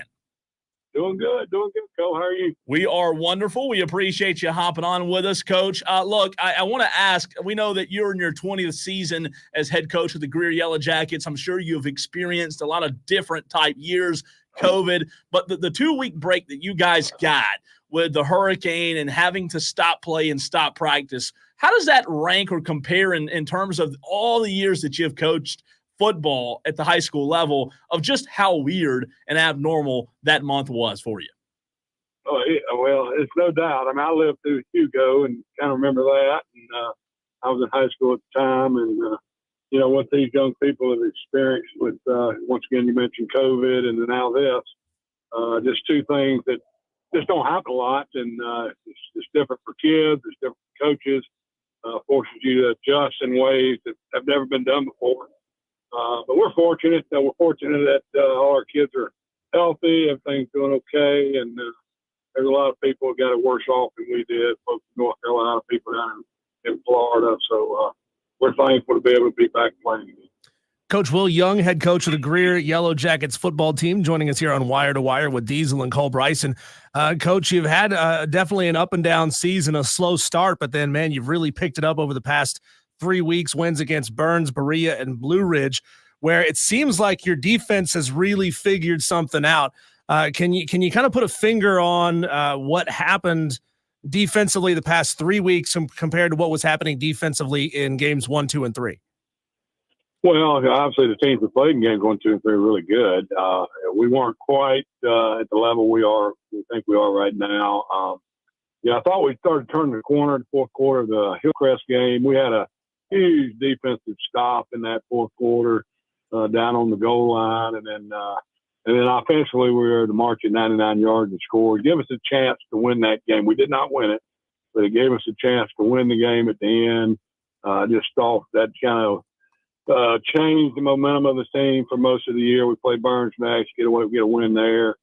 I thought we played really solid at Berea. It could have been a letdown game, and it was not. It played really well. They played clean. Didn't play quite as good Friday night, even though they won. And I hope a little bit of that had to do with the layoff. But feel like we got a chance to turn the corner. We knew we had a chance to be really good in defensive box, particularly with our defensive line, and we're starting to see some of that pay off now, I think. Coach, you mentioned the win over Burns, quite the accomplishment. Look, you've been at Greer for 20 years now, and that just hadn't happened. It was a 16-game win streak for the Rebels that came to an end. The domination that they had came to an end. I don't know, Coach, if you plan to retire this year or 20 years from now, but having that notch on your belt had to feel good. Well, it ain't going to be 20. I can promise you that. Yeah, it was a big win. You got to remember now, too, Cole, that in those 16 years, there's a bunch of other teams that are winless, too. Yeah. Against Burns, that they're in that stretch. Absolutely. In the 2000s and the mid-2000s. Very, very good football teams came through that program during that time. But very, very happy for our kids and our community on that win. I thought they played extremely well. I thought we out-physicaled them, which was something that maybe in the past we haven't been able to do. And, hopefully we'll draw on that as the season continues on. Coach, I know that coaches love to use the phrase, never get too up, never get too down. After 20 years of coaching, how do you impart that message on a player or a unit that does get too up or too down? And at the same time, how do you impart that message onto a parent who maybe sees, I don't know what kind of coach you are, if you're, kind of that hard-nosed coach, or if you're more of a best friend buddy kind of coach, but if you've got a parent who doesn't necessarily see eye to eye with how you're doing things, how do you get them to also trust the process? Well, I think the biggest thing right now is, we were able to play at a level against Burns, a really high level of football. I thought our kids, and we really, to be honest with you, go back to that same fourth quarter against Hillcrest, where they played at a really high level, And, that continued through Berea. The kids kind of set that standard. There's always been a standard that you got to live by when you're playing at Greer, just simply because of the history and the tradition. I tell the players all the time, it's really the player's job to make the coach have to play them. It doesn't work the other way around. We go to a ball game, we're going to play the best that we think give us the best chance to win a football game. And, if you want to be one of those players, then you have to do something that catches the eye of your position coach and then ultimately, obviously, me. But it's a player's job to determine how much they play, where they play, when they play. And really, the coach is just there to put the pieces of the puzzle together. And it's the player's job to bring the pieces to the table. Coach, I like to, especially at the high school level, ask coaches that we have on about the playmakers for this year's team, for those out there in Spartanburg, Greenville, Anderson, across the state who just don't know much about Greer football. Can you give a quick synopsis on what makes this team go and who those guys are? Well, I think, we kind of knew going into it, I thought our defensive front would be the core, they're by far the most talented group that we have. You've got Aiden Jones is there. You've got Isaiah McCoy, Peyton Armstrong, Caleb Nelson, Lewis Bussey's there some too as an outside linebacker. But some really, really, really talented football players, big kids that can run. And, last time we had a defensive front that looked anything like that was in 2018. And it was the last time we went to the state championship too. So, we've been real fortunate. We have a quarterback that we benched last year. If you know anything about quarterbacks in 2024, when they get benched, they leave. They go transfer and go somewhere else. This kid didn't do that. He came back to Greer and put in the work and has really, really kind of turned it on. He kind of started turning it on that fourth quarter at Hillcrest too. A lot happened in that quarter, but he's playing really, really good football for us right now. We've got a really good wide receiver core with Chance Todd, Mikey Williams kind of leading the way there. We've obviously had a transfer running back leave us, which is unusual. But Nick Holmes has filled in extremely well at running back for us as well. So, we got some pieces. There's no doubt. And, they play well. They're pretty good. We're talking with Will Young, Greer Yellow Jackets head football coach. You've been at Greer for 20 years. You played your high school ball at Daniel High School. You've been around upstate high school football for a long time, Coach. What are some of the biggest ways that football in the area has changed over these last 20 plus years, and maybe some ways that it's kind of still the same as it ever was? Well, obviously from a practice standpoint, it's a lot different. When I played, the game was played in like a 15-yard box, and your job was to pound the guy in front of you and drive him as far as you could, and vice versa for defense. Now it's 53 yards wide and 100 yards long, and you got to defend the whole field. Really tough for defenses in 2024. You don't find many of those defenses anymore that, average giving up 6 points a game. That's just not a thing. And it's because there's so much room to defend now than there was back in the 90s and the 80s, 70s, whatnot. The other big difference I would have to venture would be social media. Just the fact that, there's so much conversation about high school football out on social media. Kids see things sometimes, back in the day we would not like to maybe gripe about a coach or gripe about a particular player. But that's a little different too. So those are probably the two biggest changes I would think. But definitely, it stresses 2024 stresses the defense a whole lot more than it did back in the 90s. Coach Will Young, Coach, a huge test for your team tomorrow night, an undefeated Seneca team at your place. What do you know about this Seneca football team you have coming to town? Oh, very good team. It used to be a huge rivalry. I can remember growing up, and their Seneca game was always a big ball game. Oftentimes met in playoffs, and they've got an excellent young quarterback, hit those ball extremely well. Got a really good core of receivers. David Crane's head coach. He used to be an assistant at Greer, and head coach at Greenville. So he and I have known each other for quite some time. Big defensive front, very talented group there. So we got our hands full, and they're going to be confident. They're 6-0. They're playing really good football, really high level football right now, and we'll have to play extremely well to win. That is head coach Will Young, football coach for the Greer Yellow Jackets. Been around here in the upstate for a long time, doing great things up there at Greer. Coach, good luck this weekend, and we appreciate your time. Well, I appreciate y'all. Thank y'all for what you do for high school football. Absolutely. Thank you, sir. Great stuff, man. Yeah, fantastic interview, man. That is, if I were to go to Central Casting Call and try to find the voice of a high school football coach, that's it. It is literally the best. Will Young's so good.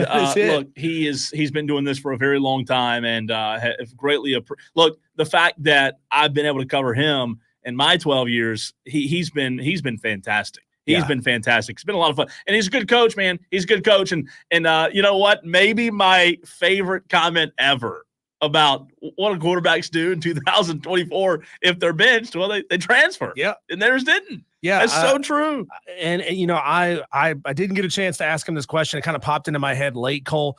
But I would ask him, like, what's the process like when you're trying to hang on to a guy that you think has the ability to be really good, but he says, Coach, I just want to go somewhere else, and you know, I want to go over there and play now. We're like, well, son, we got a plan for you.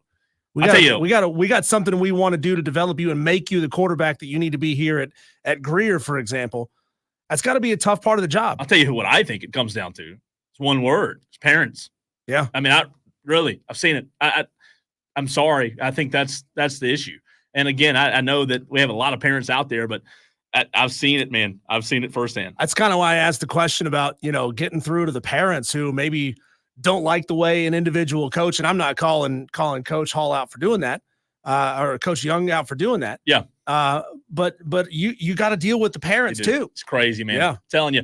Welfare check Diesel. What are we doing? Well, we're seeing who's home, who's been fired.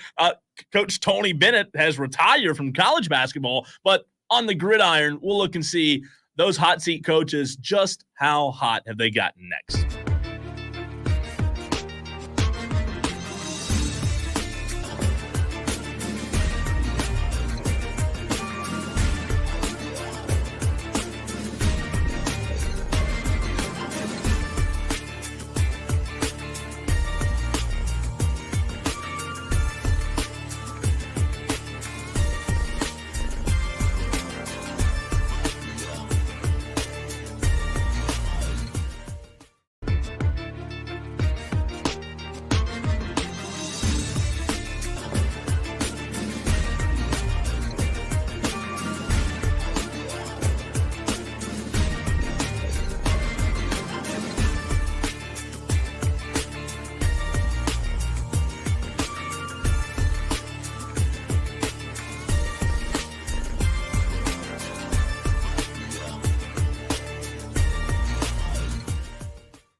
Diesel, the music's taking over. You know what that means? When the theme music takes over the wire-to-wire intro. Sometimes the rhythm is going to get you. Sometimes Diesel is dancing in studio. Now he's standing on the chair with his shirt off. We don't know what's... I'm kidding. I'm kidding. Those on the stream know that's not true. You can watch the show. Twitter, Facebook, and YouTube. We're live at the Fan Upstate. On Twitter at the Cole Bryson. That's how you can watch Wire to Wire. But on Thursdays at 5 o'clock, we do what we call the welfare check, Diesel, seeing who's home, who's not home. Maybe that hot seat's gotten a little warm for these hot seat coaches. We've got a list, man. We've got a list of coaches because I know you're not going to be here tomorrow. You're leaving me, and I cried all night. I couldn't sleep last night because of it.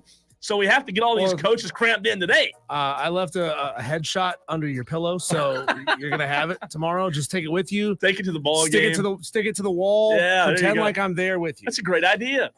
Time to do a welfare check on a scale of 1 to 10. How hot are the seats of these coaches? Tolos, you can play along as well. If you do, text the show 71307. Start your text with the word fan. Again, 71307. We go through the list and rank the hot seat 1 to 10. Let's start, Diesel, with your alma mater. Sorry, not trying to pick the scab or anything here, but I've got to know because you and I have not discussed it this week. App State, it's just not looking good, to put it quite frank. No, it's not. Sean Clark inherited a really good football team and program when Eli Drinkwitz left. Yeah. And basically every part of this team has fallen off in some way. Yeah, you've had really good players come through since then. A handful of really good players have come through. But also you've had great players who on paper should have been just world beaters, just not really live up to their potential. So I think Sean Clark is at a 6.5. Oh, wow. Sean Clark is at a 6.5 because he inherited a program whose identity was pound the football, beat you down on the line of scrimmage, running the football, and don't give up an inch defensively. And now they're giving up more than an inch. They're giving up more than an inch. They're giving up a mile on defense.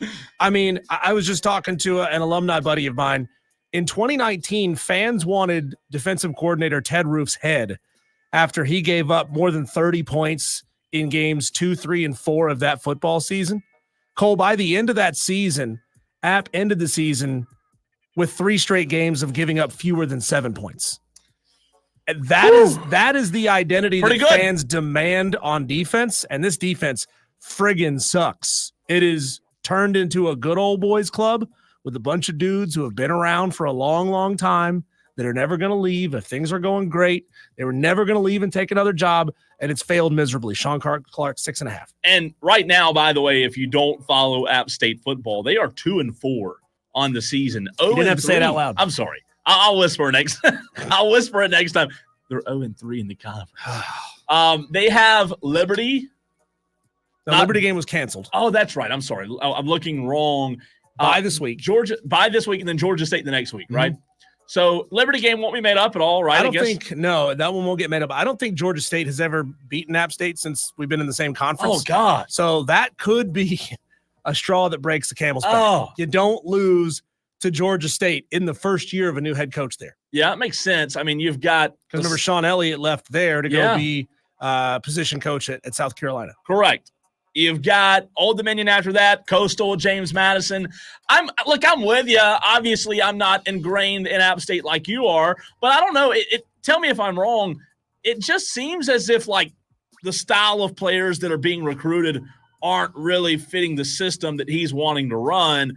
I don't know what the mismatch is, but the puzzle pieces just don't seem to fit. I mean, offensively, they've gone now to the portal for 2 straight quarterbacks. Joey Aguilar, he set the single season touchdown passing record last year. Yeah, he did. Came in, was lightning in a bottle. He was fantastic. Before that, they went to Chase Bryce.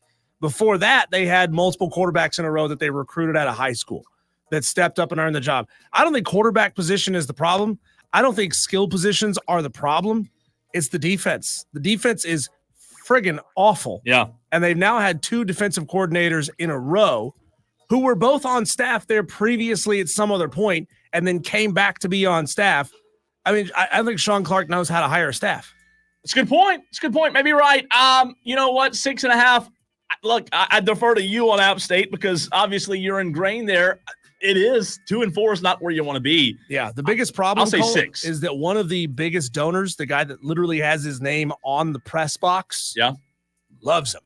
Oh, Sean? That's gonna be a problem when your biggest donor loves the head coach that you've got. It's hard to get rid of him. It is. That's a big problem. That's a real big problem. Bigger than the name on the press box problem. Next on the welfare check, where are these coaches sitting on a scale of 1 to 10 in terms of their hot seat? We go to the SEC for the next 1, 2, 3, Diesel. We'll start right here in South Carolina. Shane Beamer, where's he at?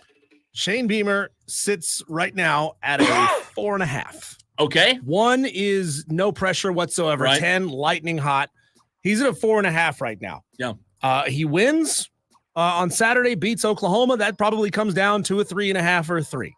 He loses to Oklahoma, loses badly. That probably jumps more to like a 5.5. And that's where fans start to lose faith that he is the guy, right? It's going to get tougher and tougher down the stretch. You got a lot of really good football teams ahead of you. And fans will understand if you're losing games down the stretch given the schedule. But they're not going to understand losing this football game. Madcraft on the YouTube stream says, talking about Shane Beamer, hotter than a bicycle seat on a hot summer day. Come on, Madcraft. It's not that hot. Diesel says 4.5 for Shane Beamer. It's interesting because... It's on a pendulum, though. The problem is it can swing back and forth and in either direction. That's right. That's why we do this days. segment every week, because it literally does swing. They lost to Ole Miss in not so good fashion. They lost to Alabama. You had that game slip away. You had the LSU game slip away. I believe South Carolina fans are questioning whether or not Shane Beamer can get development in season out of a group of guys. I think Shane Beamer's safe. However, I think right now I'm pretty in line with you. I'll go half a point lower, though.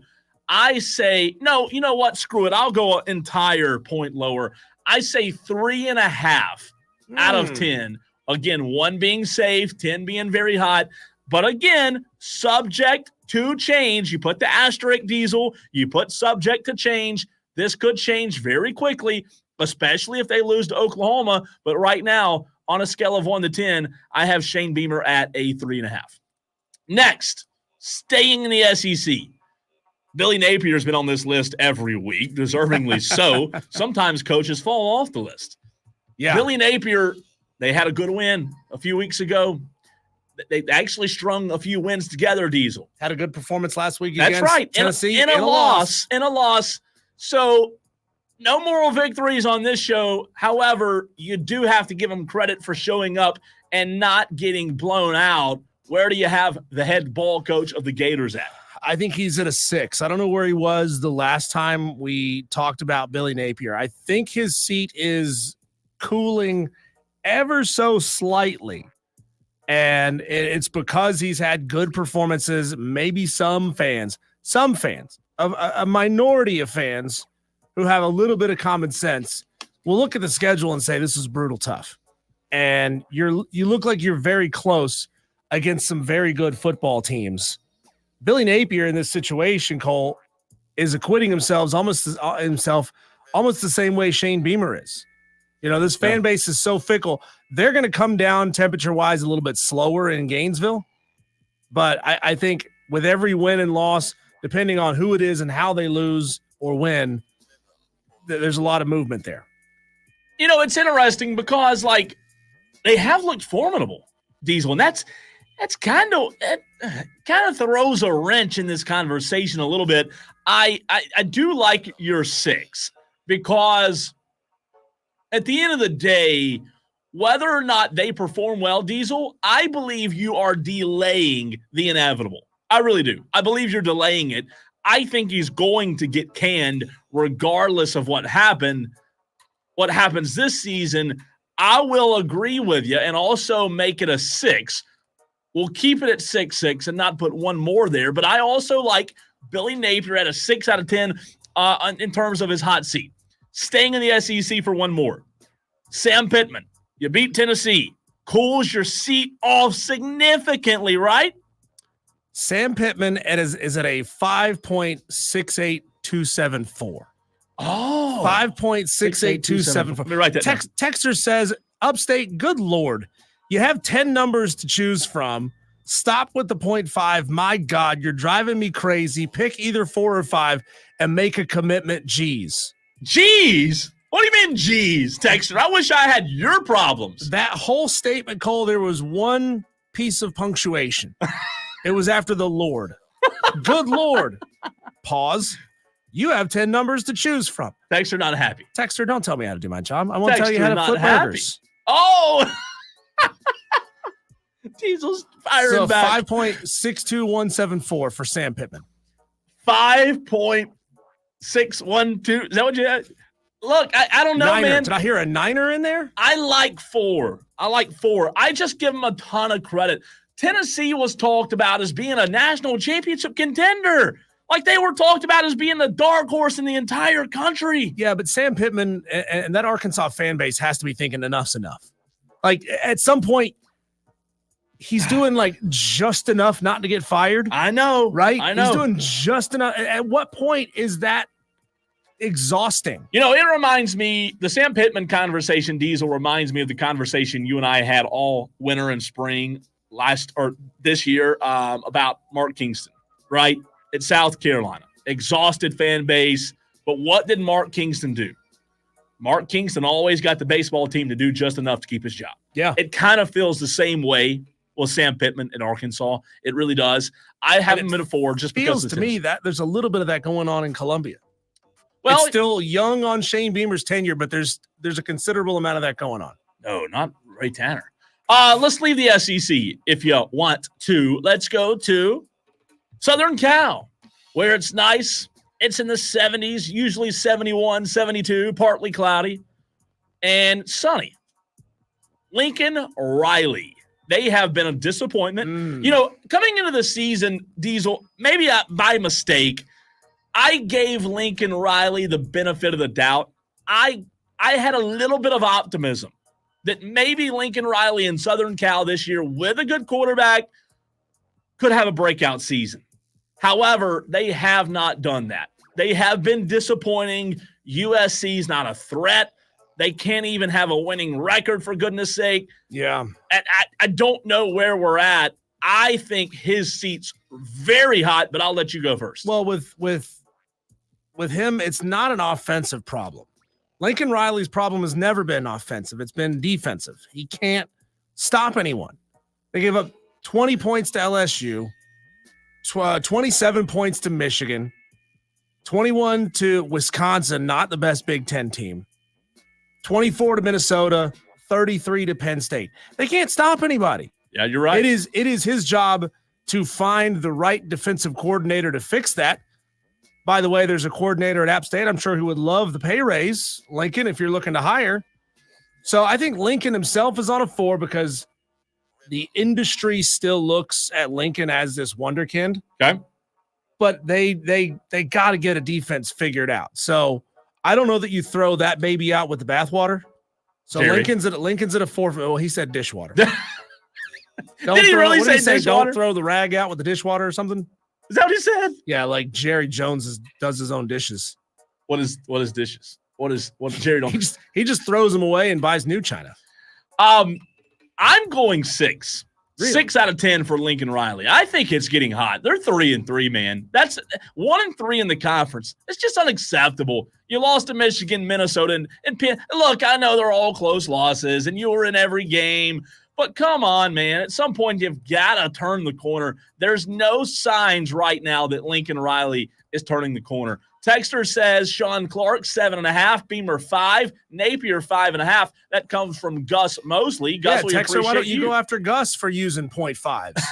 You coming after me? Diesel's not taking the heat. And by the way, Diesel, we were talking about Shane Beamer a minute ago.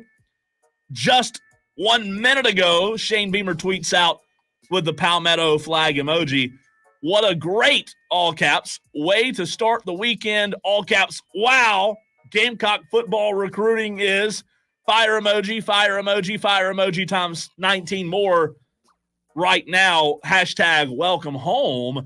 Seems as if the Gamecocks might have just got somebody else. He got himself one. I don't know there was that player out of, Rock Hill that was planning on announcing. And Jaleel Skinner from, was it Skinner from Riverside as well that we talked about a few days ago? Michael? Yeah. Yeah, man, I don't know. We'll see who it is. We'll see. Let's see. Who do we have left? I go 6 out of 10 for Lincoln Riley. Doug Peterson. We talked about Trevor Lawrence. They've been not good. They've sucked. I think Doug Peterson, by the way, I think general manager and the ownership, management and ownership also sucks in Jacksonville. Do I trust that they'll get the right guy there? No. But I think Doug Peterson's at a 6. Diesel, what about you? Yeah, I got him at a 7. It looks to me, like owners who are bad owners don't realize that they're bad owners. They think they're the smartest guy in the room. Oh, 100%. They also, if they're buddies with the GM, they can insulate themselves from the problems. Sure. Really, Shad Khan and the GM at Jacksonville are the problems. And we talked about earlier, is Trevor Lawrence a problem? Well, none of those guys are going anywhere. It's where head coaches go to get fired.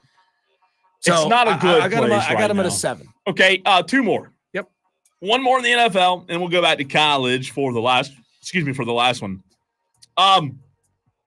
This one's let's kind of keep our distance. This one kind of hits close to home. I don't want to cry on the radio today.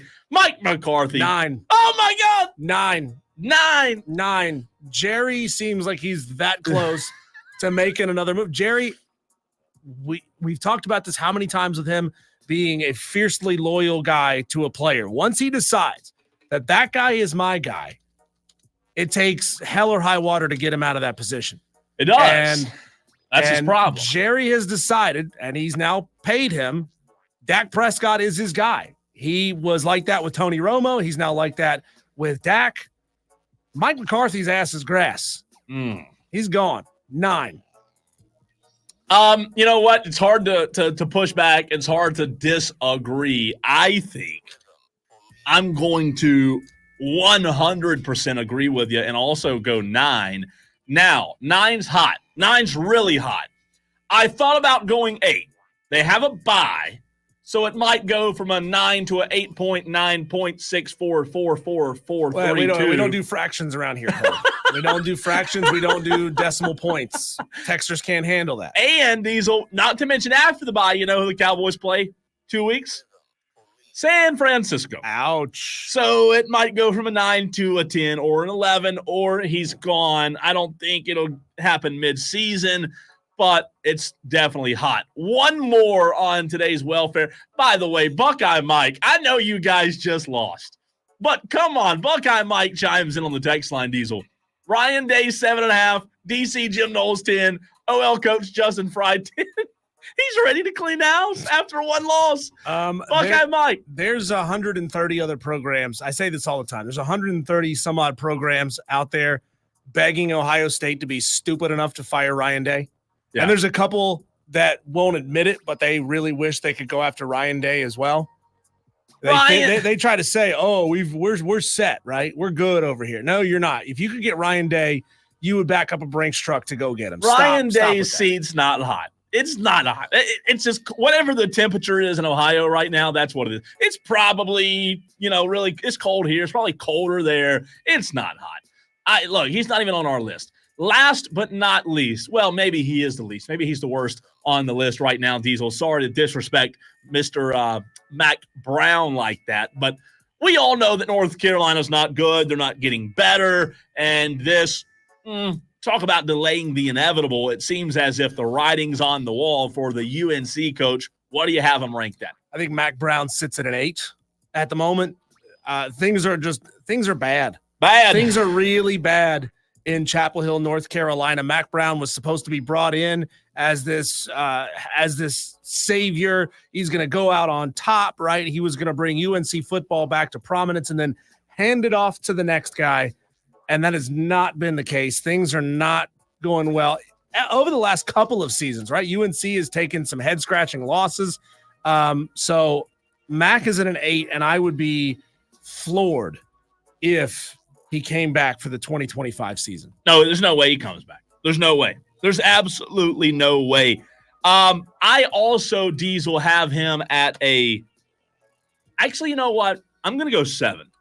No. I'm going to go 8 with you. I like 8. I hate to agree with you on the last 2, but I'll go 8 for Mac Brown. The writing's on the wall, in my opinion. He is gone. Diesel, Shane Beamer just retweeted the news, the answer that we were looking for. Breaking news. Xavion Currents, 2026 DB wide receiver athlete out of South Point, Rock Hill, who we talked about. He is not 100% committed on Twitter as of 1 minute ago. He is, what is the number? 100,000,000. That's a lot of zeros. He's 1,000,000,000,000% committed. I'm going to hold him to that and say, okay, let's just make sure you don't transfer because you just said you were a billion% committed. Committed to what? South Carolina or the money? Anyways, South Carolina just landed a big one, a big fish, and he decommitted, right? I believe we talked about that not long ago that he decommitted. So South Carolina and Shane Beamer, the Gamecocks, man, they're recruiting well. They are recruiting well, so you got to hand it to them. But that is our welfare check, and if Shane Beamer continues to recruit like that, Diesel, and win some games that they're supposed to win, maybe he'll come off the list. Cole, when we come back, we're down now to a handful of big market teams and one little bitty small market team with a teeny tiny little payroll left in Major League Baseball. I don't have a dog in the fight, but who should you be rooting for to go out and win the whole thing in the World Series? What does it represent if one of the big market teams makes it happen for themselves this year? That's coming up next on the Fan Upstate.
Oh, we're coming down to the wire. 4 teams left. And that's just a reaction from you. But I appreciate you being Johnny on the spot with that. No, we're coming down the wire in the ALCS and NLCS. We got 3 big market teams still in this one, and 1 much smaller market, 2 New York City teams, and of course the Dodgers of Los Angeles.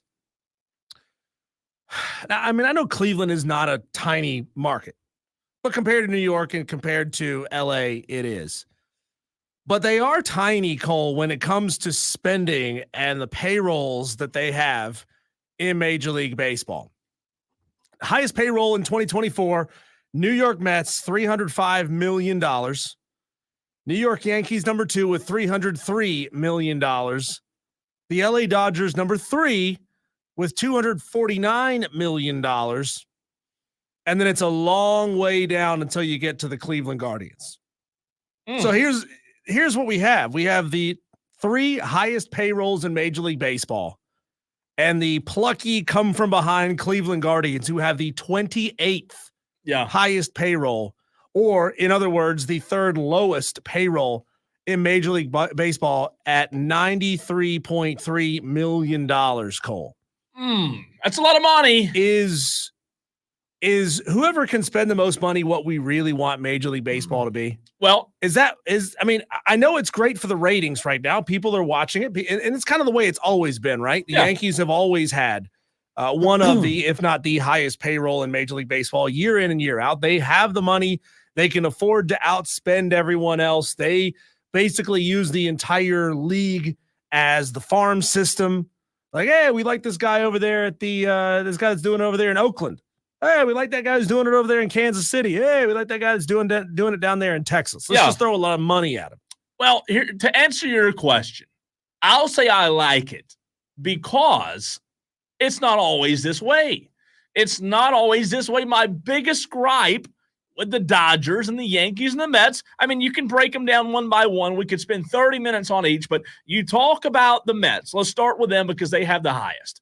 The Mets and the collapse that the Mets have had over the last decade, the postseason collapse that you'll see year after year proves that the highest payroll doesn't always do it. Yeah. The Yankees have not won a World Series since 2009. They have just missed the mark on everyone. They fired managers that hadn't got them over the hump. And then the Dodgers, even though they did win the World Series in 2020, they have not won like you would expect them to have won because they've had the best roster in baseball for a near decade. I mean, it proves that, just by paying the most doesn't mean that you're going to have the best baseball team. You've got talent on your team, but of course it's always the Jimmies and the Joes, right? It's not the X's and the O's. Yeah. It's not the payroll. It's not the bottom line of the sheet that decides who goes out and wins the World Series. And in case anybody's wondering, the Atlanta Braves had the 8th highest payroll in Major League Baseball, $217 million. Obviously, when you lose so much off of your team, that really hampers your ability. So the Braves should have been contenders this year, Cole.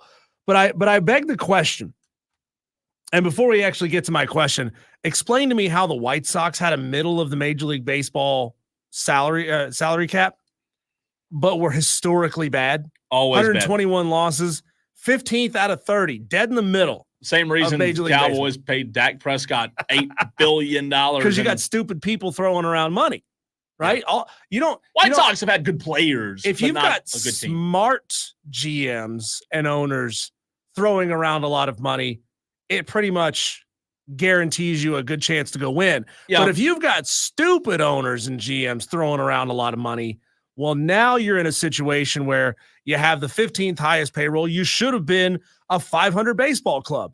Instead, you had the worst record of all time in Major League Baseball. And Chicago's, on top of that, Chicago's had some not so good trades. I mean, they're not good, but they've had good players over the years that go to other teams. Bad decisions.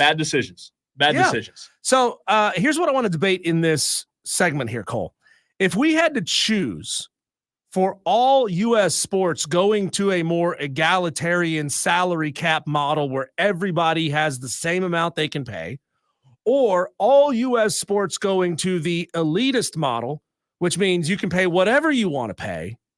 Which would you choose? God. Which would you choose? So what that would mean is, and by the way, there's no loopholes here. Like I know that Major League Baseball has the luxury tax, so they have a salary cap, but that salary cap doesn't actually mean anything. You can go over it, then you just got to pay some money back. And I don't know. Explain to me, because I genuinely don't know the inner workings of Major League Baseball and salary caps. Where does that extra money go? Like if they have to pay a penalty back to Major League Baseball, where does it go? Well, I don't know exactly where it goes, but I'll tell you this: I love it. I love more than I do the NFL. Okay. I really do. So they have a salary cap with a luxury tax. The NBA essentially has the same structure. They have a salary cap, but you can go over it. You just got to pay a penalty back to the league, which really just means they've just added an extra cost of doing business. Sure. Like if you want to be an elite team, you have to spend over that cap, and then you have to pay a penalty back to the league, because if you don't stand a chance to compete in this thing. So the question is, would we rather have Major League Baseball and the NBA adopt hard salary caps and actually stick to them, and then we would have to establish a hard salary cap for college football, thus spreading funding and talent around more equally among the programs who compete in those sports? Or, Cole, would you rather have the NFL, WNBA, MLS, all those teams adopt a structure where the richest teams and the richest owners could spend whatever they wanted, and the little guy never stands a chance? Wow. This is loaded. Yeah. I know what we've got in Major League Baseball and the NBA is kind of a hybrid system, and that's really and college football has no structure whatsoever right now. So you'd actually have to establish something for college football and keep it from being sued into oblivion. When you say elitist model, you mean like what the MLB does? Yeah. The elitist model, which means if you have an owner with the most money, you can just go out and spend whatever you want. It might surprise you, but I like it. I like that model better. I do, because like at the end of the day, the reason that the biggest gripe I have with a salary cap is it gives ownership the biggest and you're getting me started on something you have no idea. It gives ownership the biggest freaking cop-out BS excuse ever. I mean, ever. I hate hearing from my owner and from my owner's son about why the Cowboys can't go spend money because of the salary cap. We don't have the money. It's an excuse. It certainly slows things down. And I understand the frustration. The NFL, the hard salary cap means that if you need to go out and rebuild your team, or if you think you're close and you're like a piece or two away, sorry, Charlie, you can't go out there and get them. You got to pull off some crazy trade to go get somebody and give up maybe a lot in the future to go get that guy that you need. You know, that's what you have to do in the NFL. It slows things down probably to a more glacial pace. So Cole, imagine for a moment here, which the luxury tax in Major League Baseball and the NBA essentially attempts to create a more egalitarian system based on what you do with the money that they are being penalized, right? Is the league using that money to promote itself? In which case the league wins. The league wants you to spend more money than you're supposed to spend, because then they get some kickbacks off of that. Or, Cole, imagine a system where college football, if Alabama, Michigan, Ohio State, Southern Cal, and Oregon could literally go out and spend $1 billion on their roster. Yeah. Well, the salary cap's $100 million, and you've now gone $900 million. I'm just making these numbers up, okay? Just for the sake of an argument.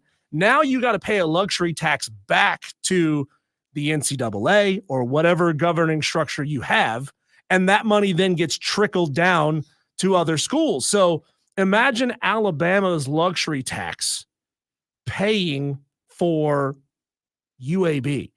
Imagine Alabama's luxury tax paying for Troy and for Georgia Southern. Georgia's luxury, and it doesn't have to be in a state-by-state model, but it can get split up evenly. Everybody that goes over the luxury tax and over the salary cap for your NIL, that money then has to go back to the collective pool of money that then gets split among the teams who don't go over. So I don't hate it. Here's my biggest pushback that I've always had, Diesel, is when the CBT was implemented in like the 90s in Major League Baseball to allow teams with more money to go be the big money spenders. Everybody thought and talked about in the early 2000s, this is the worst thing in the world. Only the big teams with all the money are going to win. However, Diesel, let's go back and look.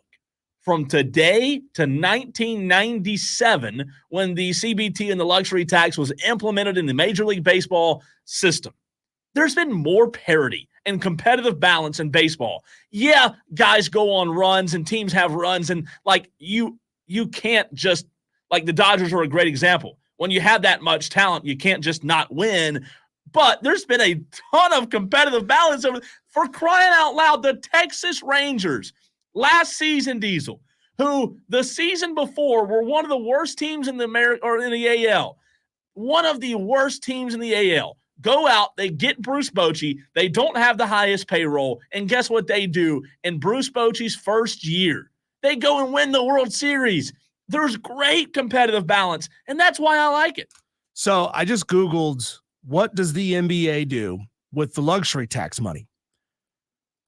Half of it is shared, evenly distributed to all teams that are below the luxury tax threshold. And I didn't know this. So when I was making up a scenario for college football, I didn't realize that I was doing exactly this. So half of it goes to the teams that are below the salary cap. The other half is used to fund the NBA's revenue sharing program. So imagine for a minute, Cole, that you get to tell Georgia and Alabama and LSU and all those teams, hey, you can go out and spend whatever you want. But if you go over this set dollar figure, that comes back to us. And then you're now funding the other programs. To me, that makes sense. You're now funding. So I think you've just changed my mind. I think you've just sold me, Cole, on a luxury tax structure for college football. Okay. So now all of a sudden, all the Middle Tennessee states and the Northern Illinois, they can go pay their revenue sharing to their players because Alabama chose to go over their luxury tax, because Ohio State chose to go over their luxury tax. Brandon Gosnell on the Facebook stream says salary cap keeps the bad teams down and dependent on free agents. Oh, okay. He said old free agents. I was like, what are you talking about, old free agents? Yeah, you got to. Sorry there, Brendan. Just a little typo. Forrest says, I don't think it should matter how much a team spends. It's their money. Joey says, how much do you put a cap on sponsorship deals that have nothing to do with the schools? T-Ray, a hard salary cap would even the field out and keep the huge paychecks under control, but an earnings cap would have to be put on ownership. Diesel, Tuesday we did the Tolo takeover. I did not get to gripe. I'm going to gripe next.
Ty in Taylor's chimes in on the text line, which you can do 71307. Start your text with the word fan. Do you think the luxury tax would have the wealthy schools start putting money in McDonald's bags again to adhere to the tax ceiling? You got to do what you got to do, right? That's an interesting question. If the salary was $2 million and you're sitting at $2 million and at $2.25 million, you got to figure out a way to shave $250,000 off of what the NCAA knows that you're spending. Yeah. And so now you're going to take that $250K, start sewing it into some couch cushions and start furnishing dorm rooms. Yeah. And Big Macs. Mm-hmm. You got to have the Big Macs. I mean, you got to. Diesel, Tuesdays we do the not the 5 o'clock fight. That's on Wednesdays. Thank you very much. On Tuesdays, we do what is the Tolo Takeover, right? And the Tolo Takeover every Tuesday at 5 p.m. It's continuing to grow more and more. It's becoming just the best segment ever. And you had a gripe about pet insurance. Insurance companies, just in general, insurance companies. Just but in I'm general. mad about pet insurance. Well, that's right, because you're dealing with the pet insurance. I had a gripe on Tuesday, and then we'll get to Tom, who wants to chime in on the renewal by Anderson, the Carolinas fan phone. Diesel, I had a gripe as well, and I did not get to it. Say that 2 times. Did not get to it. That's right. On Tuesday, because our Tolos were fantastic, right? We had 6 or 7 calls, I believe, that lined up. They were lined up outside the building.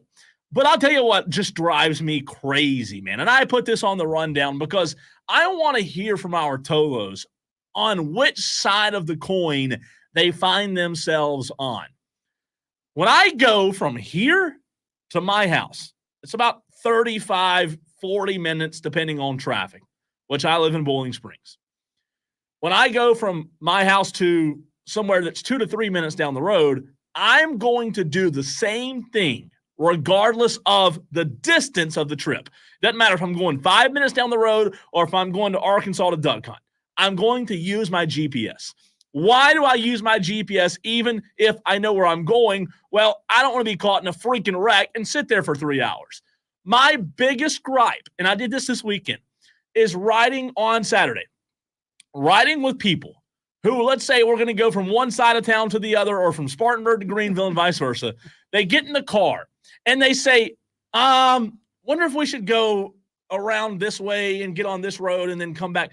And I'm thinking the whole time, use that freaking thing on your phone called a GPS and you won't have to worry about which way to go. It drives me nuts. When a buddy of mine the other day, I sat in traffic for 3 hours. Well, why didn't you get off earlier? Well, I didn't know the wreck was there. Well, guess what? They make a freaking, on your iPhone, they make something called Maps. Use it. It drives me crazy when people don't use their GPS and I have to be the passenger. Here's the problem, Cole. I don't trust my GPS anymore. Oh, I don't. I do turn it on if I'm going up the highway, right? Because I want to know if I need to get off somewhere. The problem with GPS is sometimes it'll tell you to go a certain way, and it doesn't tell you why. Like if it said, hey, there's an accident ahead at mile marker 75, you should take this exit instead. That would be fine. Instead, it just silently says rerouting. Well, how do I know? Because how many times have you been in a car, Cole, where GPS will just take you a funky way for seemingly no reason at all? Or like there's a way, like it's a 50-50 split. You're going to one place and you could go this way and it's going to take you 12 minutes. You go that way, it's going to take you 13 minutes, but it always takes you the 12-minute way, even if that's the pain in the ass with all the stoplights. I'm telling you, man, it drives me crazy. Before we hit a break, we do have about 60 seconds for Tom. And by the way, Tom, I want to let you know one of our texters, our Tolos on the text line, Fat Paid, chimes in and says, I think we're getting too much, Tom. He should only be allowed to be on when South Carolina wins. Fat Paid, you are a smelly pirate hooker. Don't say those things. He says, yes, that'll take care of it, suggesting that Tom will never come on because South Carolina never wins. How do you feel about that, Tom? You know what?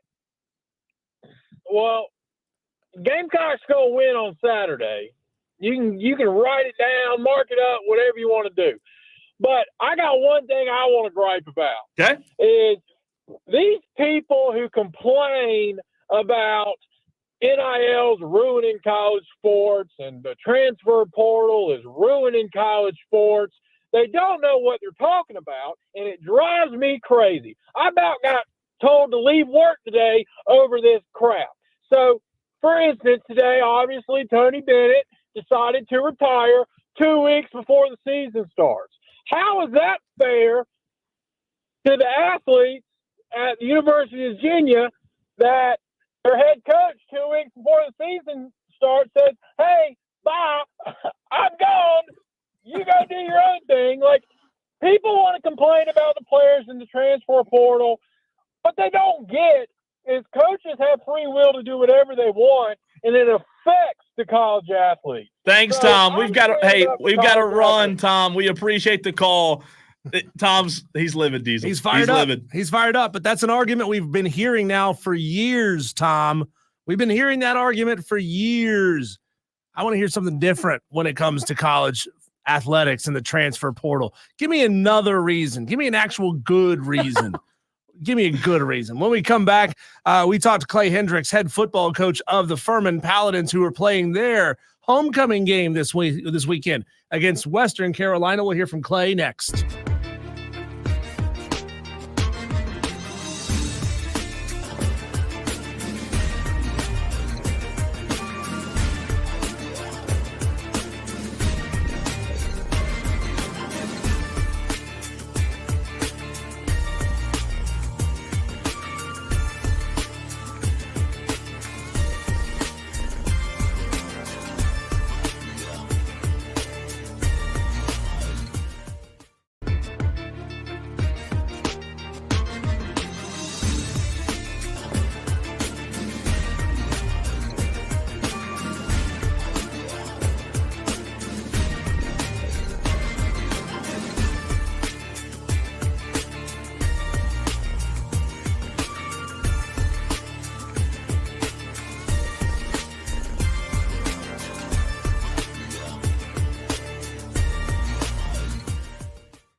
This weekend, it is homecoming in Travelers Rest. Your Furman Paladins hosting the Western Carolina Catamounts Saturday at 2 o'clock. To talk about it, we bring on head football coach of the Furman Paladins, Clay Hendrix. Each and every week, we get a chance to talk to him on this show. Absolutely fantastic guest, Coach. We love having you on week in and week out. I'm going to ask you the big question right out of the gate.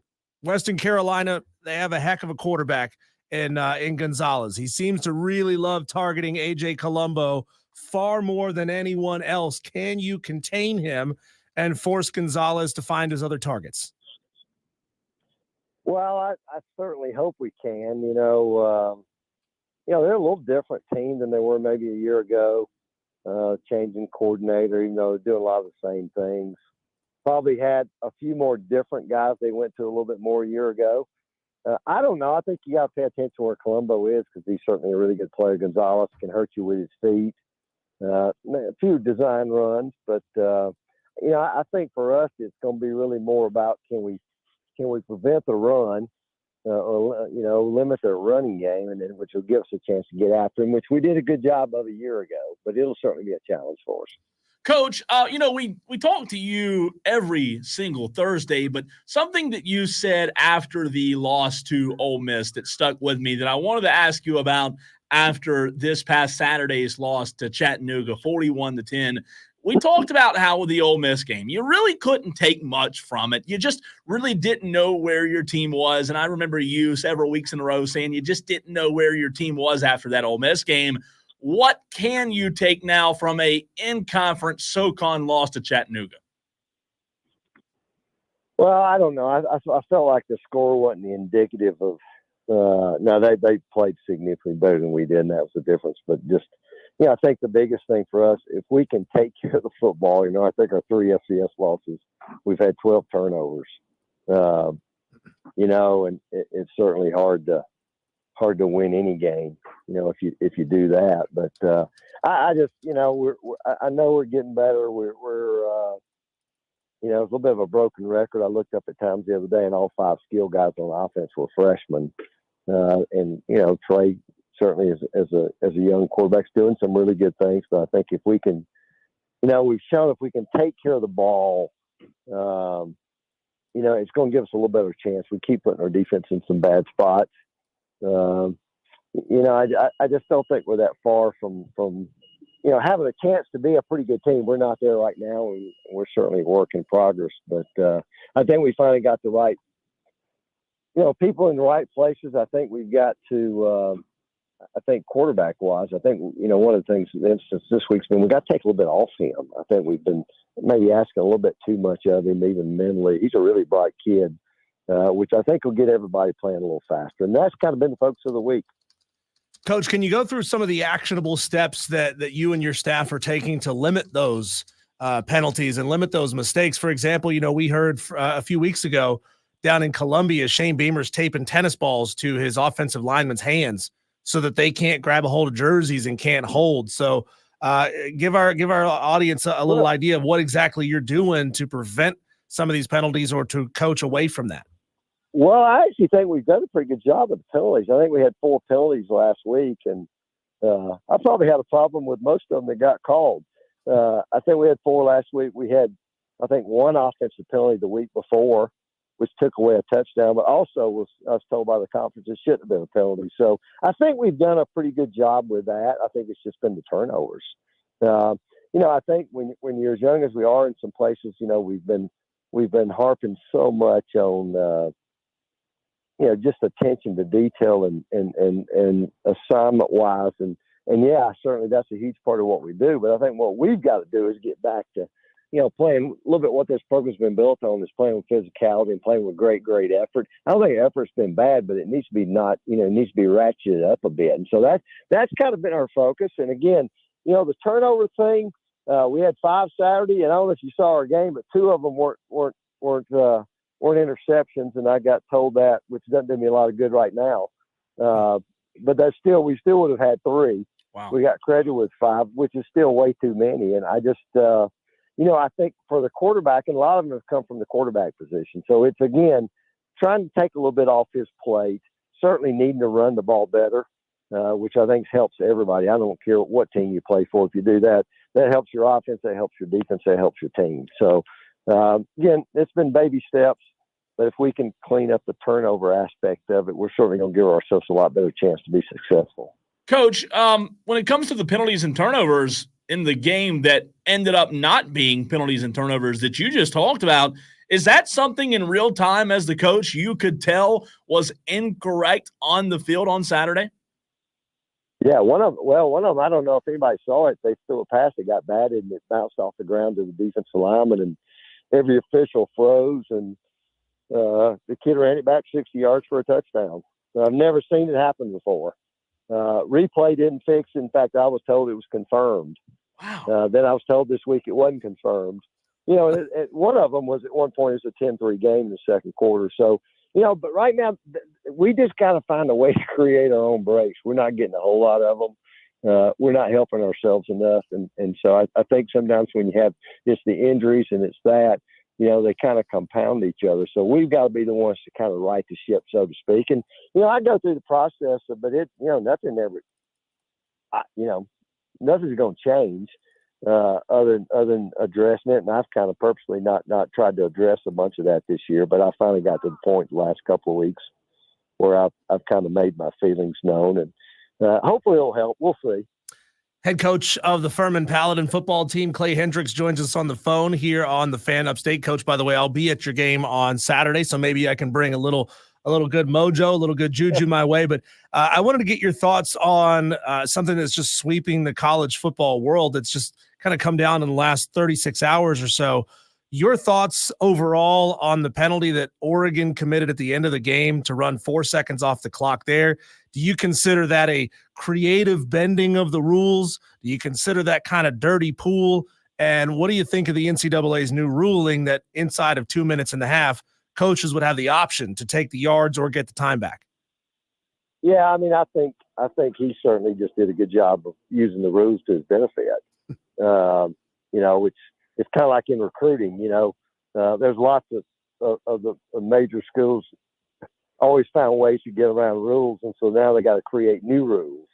And I think that continues on in our game a little bit. I didn't really have I mean, like I said, it was within what he was allowed to do. And I mean, I'm just thankful they at least came back and responded. You know, sometimes it's kind of interesting what you got to do to get them to respond to something. I'd be much more happy if I understood what holding was and a few other things in our game. We seem to worry about other stuff, and you know, we've changed. You know, we took out the low block rule, which I never understood, and I don't know. A lot of times, some of these are politically correct type decisions, but certainly that one had to be addressed, and I think they addressed it the proper way. Coach, just a few moments ago, you said we finally got the right pieces in the right place. Can you elaborate on that in terms of if that was something that you guys have made adjustments on in season? Well, I mean, the challenge for us was, you know, we were a young football team. We had 41 seniors a year ago coming into the season. So we were young and inexperienced, and they have just kind of been wiped out from an injury standpoint. You know, we've had 13 surgeries. There's probably 4 or 5 more that aren't playing non-surgical type stuff. So, you know, we got a lot younger a lot sooner. You know, you try to navigate these freshmen a little bit. I mean, we're certainly the eligibility. You know, we've been a program around here that's been built on developing players, trying to redshirt as many guys as we can. You don't want to burn a year on a kid. You know, we tried to use the 4-game rule, been coaching them up when we've had really good teams. And, you know, I'm trusting that process. I'm trying to enjoy each day. And, you know, and again, it's going to turn. It's going to turn for us. We just got to keep working. Furman homecoming is Saturday facing Western Carolina. Coach, we've been giving away tickets to that game, and the phone lines absolutely light up every time we've been giving those tickets away. To our listeners, you're going to have another chance tomorrow morning on the Rob Brown Show, your last chance to win tickets to that game. But, Coach, not to make you feel old here, but yesterday marked a big-time anniversary for Furman football. 42 years ago, Furman went on the road to beat South Carolina in Columbia 28-23. I believe you were a freshman on that team, if I'm not wrong. What do you remember about that game? And, you know, what experience there do you still hold on to and maybe impart a lesson onto your players? Well, I was a freshman on that team. I did not play in that game, but I don't know. That certainly was a great time. It really started. Those 4 years we won in Columbia, we won in Atlanta against Georgia Tech, and then we won back-to-back years in NC State. I think the 4 years I was here. But yeah, what a great day for Furman football, and I know Coach Sheridan at the time was a South Carolina grad. So I think that was a great. It really kind of felt like we kind of dominated the football game. In fact, I think it was 28-23 maybe was the final, and I think they scored in the last 10 seconds just to cut it to that margin. But no, Stanford Jennings had a great day. Anybody knows anything about Furman football knows Stanford Jennings, and Ernest Gibson, another great player, blocked the punt I think for a touchdown. And that was a great day for the Paladins. Coach, when you look at the opponent that we've talked about a little bit already for the homecoming Paladins on Saturday, Western Carolina, and look at their last few opponents, what have you noticed after that bye week when they played Wofford in the Citadel and were able to come out on top? What have you noticed their MO to be in the last two games? Well, I think they're like a number of teams in our league. They played a really tough schedule that was kind of front-end loaded. They went out to Montana. They went to Raleigh, played NC State. I think a game they lost, the quarterback threw 4 picks, so I know what that's like. But, I just think they just kind of keep getting a little better. I mean, obviously the quarterback he's the guy that drives them. I guess now third year. I think he was a part-time starter maybe 2 years ago. But they're getting better. Kerwin Bell's been a heck of an offensive coach everywhere he's ever been. I think we went into that game a year ago in Cullowhee, and I think they were saying it's the biggest game in 40 years in Cullowhee, and I think they were leading the country in total offense. Great game. We were fortunate to win. And new defense coordinator, they're playing, they've always been talented. They're still talented. Seem to be, I think he has provided them a little spark defensively. So, we'll certainly have our work cut out for us. They won a couple of close conference games, and I think anytime you win, it helps, especially when you conference games, you win a close game. And so they're just up the road. I'm sure they'll have a great crowd here, and should be a heck of a day. It's supposed to be a beautiful day here. Yeah, Coach, I know I'm excited to be there. I don't know which color of purple I'm going to be pulling for. As an App State grad, it's going to be tough on me. I'm going to have to make a hard decision. But I'm going to be on the right side of the field for you again. So I'm going to put the good energy your direction. I just wonder. I didn't think there was an Appalachian State grad that could pull for Western Carolina.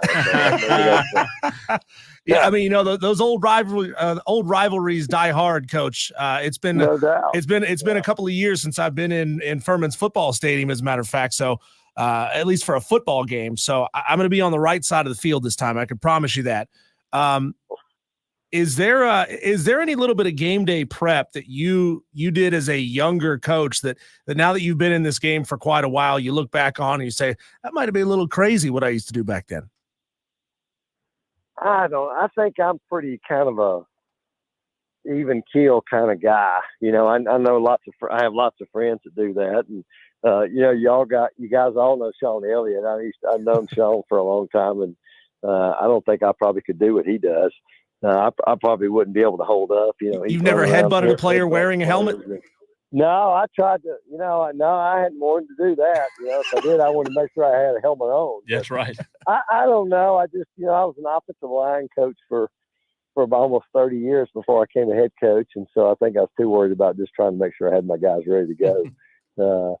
But I don't know. Like I said, we're certainly excited to be here Saturday, and I told our guys, really the only thing you're guaranteed. The way our schedule was set up, we've only got 2 more home games. They were guaranteed. And then I reminded them that, in this year, they're not even guaranteed because we lost one to the Hurricane. So, this is a place we've been really good for lots of years. And, hopefully we'll be that way Saturday. Coach, we so much appreciate your time. Best of luck on Saturday, and we will talk to you next week.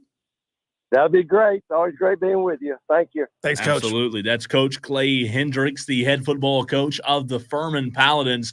It's going to be a big one, man. They need this one. They talking about a must-win to open the show, Diesel. Yeah. With the Gamecocks. Furman needs this one on Saturday. Yeah, there's Western's hot. It's a momentum game for the rest of the season. It feels like the results of this one could turn could turn the tide either way. And it could be a spark that gets Furman back to, back to being a good football team this year.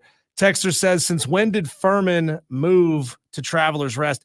Texter, everybody knows that Furman really is halfway between Greenville and Travelers Rest. As a matter of fact, it's Greenville, and then it's an unincorporated part of town, and then Furman, and then Travelers Rest. So you can try to parse words with me about Greenville or TR all you want to, but it's way closer to TR. It butts right up against TR. So stop it.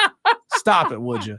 Go at him, Diesel. Go at him, man. Are you kidding me? Yeah. I like it. You got to get through Cherrydale. You got to go Greenville, Cherrydale, then Furman and Travelers Rest. So stop with me. I'm with you. Look, don't come at Diesel. If you come at Diesel, he's going to come right back. I will come back at you like a spider monkey. I want to ask a question, Diesel, to Clemson fans. I put this on Facebook, Fan Upstate, earlier today. On a scale of 1 to 10, how confident are Clemson fans that you're going to beat your rival? I know you always beat your rival. It hasn't been a rivalry. But a few weeks ago, Diesel, actually, I believe it was last week, we had the conversation on if the season ended today, or if they played today, who we thought would win between South Carolina and Clemson, who we thought might have the advantage. I want to ask Clemson fans just how confident they are next.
Diesel, you got to turn your mic on. I'm gonna start charging you $1 every time you do that. You'd get I'd be rich. You'd be pretty wealthy over there. It's called a bonus. I'm telling you, I've been averaging like twice a show lately, which isn't good, but for whatever reason, I start talking before I turn my mic on. So I'll try to do the opposite next time. Diesel, nowadays fans are so soft. People are so soft. Yeah. You can't even post a question. You can't even ask a question on Facebook like I did today 5 hours ago at the Fan Upstate. If you don't like us or follow us on Facebook, if you haven't done so yet, go to facebook.com/thefanupstate. Give us a follow and a like. Diesel, all I did was post a simple question today on Facebook, and for the most part, we had 21 or so comments. For the most part, people could answer the question, like normal people. However, one of the people, Dale, who commented on the Facebook post, they just got their panties in a wad today for whatever reason. And their comment, here's what Dale said. This radio station just loves to poke fun or to poke the fire to keep the rivals hot. When they crank up, I turn the channel. Well, Dale, you know what? If you can't answer a simple question, there's no poking the fire, whatever that means. I think you meant poking the bear. But I asked Clemson fans, on a scale of 1 to 10, how confident are you right now that Clemson will beat South Carolina in November? For the most part, everyone answered the question. I ask you, the Tolos, that question as well. 71307. Start your text with the word fan. Phone lines are also open. 844-FAN-PHONE, 844-326-3663. Diesel, is it too much just to ask a question nowadays for Clemson fans? I mean, is that too much? No, we live in a Charmin society. Charmin says, I like that. Yeah, Charmin society. We're soft, man. It was, as a matter of fact, Cole, I saw this is fantastic. Josh Pate on his show predicted that Arkansas would upset LSU this weekend. Okay.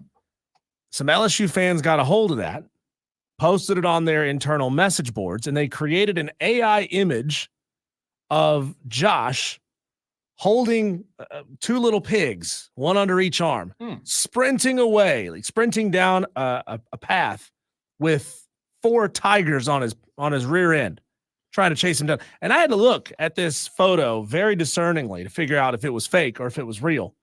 Where I could really tell, Cole, it was the extreme lack of calf muscle definition for Josh Pate. Josh Pate is stacked individual, and his calves are way more developed than that. But like you got somebody making a prediction of what he thinks could happen in this football game based on the knowledge that he has. And, Josh is quite good at the upset picks challenge. So he seems to have some good intel and some good instincts on when a team is ripe for an upset. And then you just get blasted. You get told that you're an idiot. You get told that you're a shill. You probably get some hate mail in your DMs. That's just how people are these days, right? Soft. We would much rather just fire back at you and say all these horrible things and nasty things than ask, hey, why is it that you believe what you believe? Why do you think it's going to go this way? And let me explain to you calmly and rationally why I believe this thing is going to go the other way, why I think that you're wrong. We've lost our ability to debate. If somebody says one thing that we don't like, it's, I'm going to call you a horrible person, an R word, and this word, that word, whatever it is, right? We've lost our ability to see nuance and to debate. But if you asked Clemson fans how they feel going, if they were playing South Carolina this weekend, how they would feel going into the game, their confidence level, I would probably say that the average confidence level feels around an 8.5.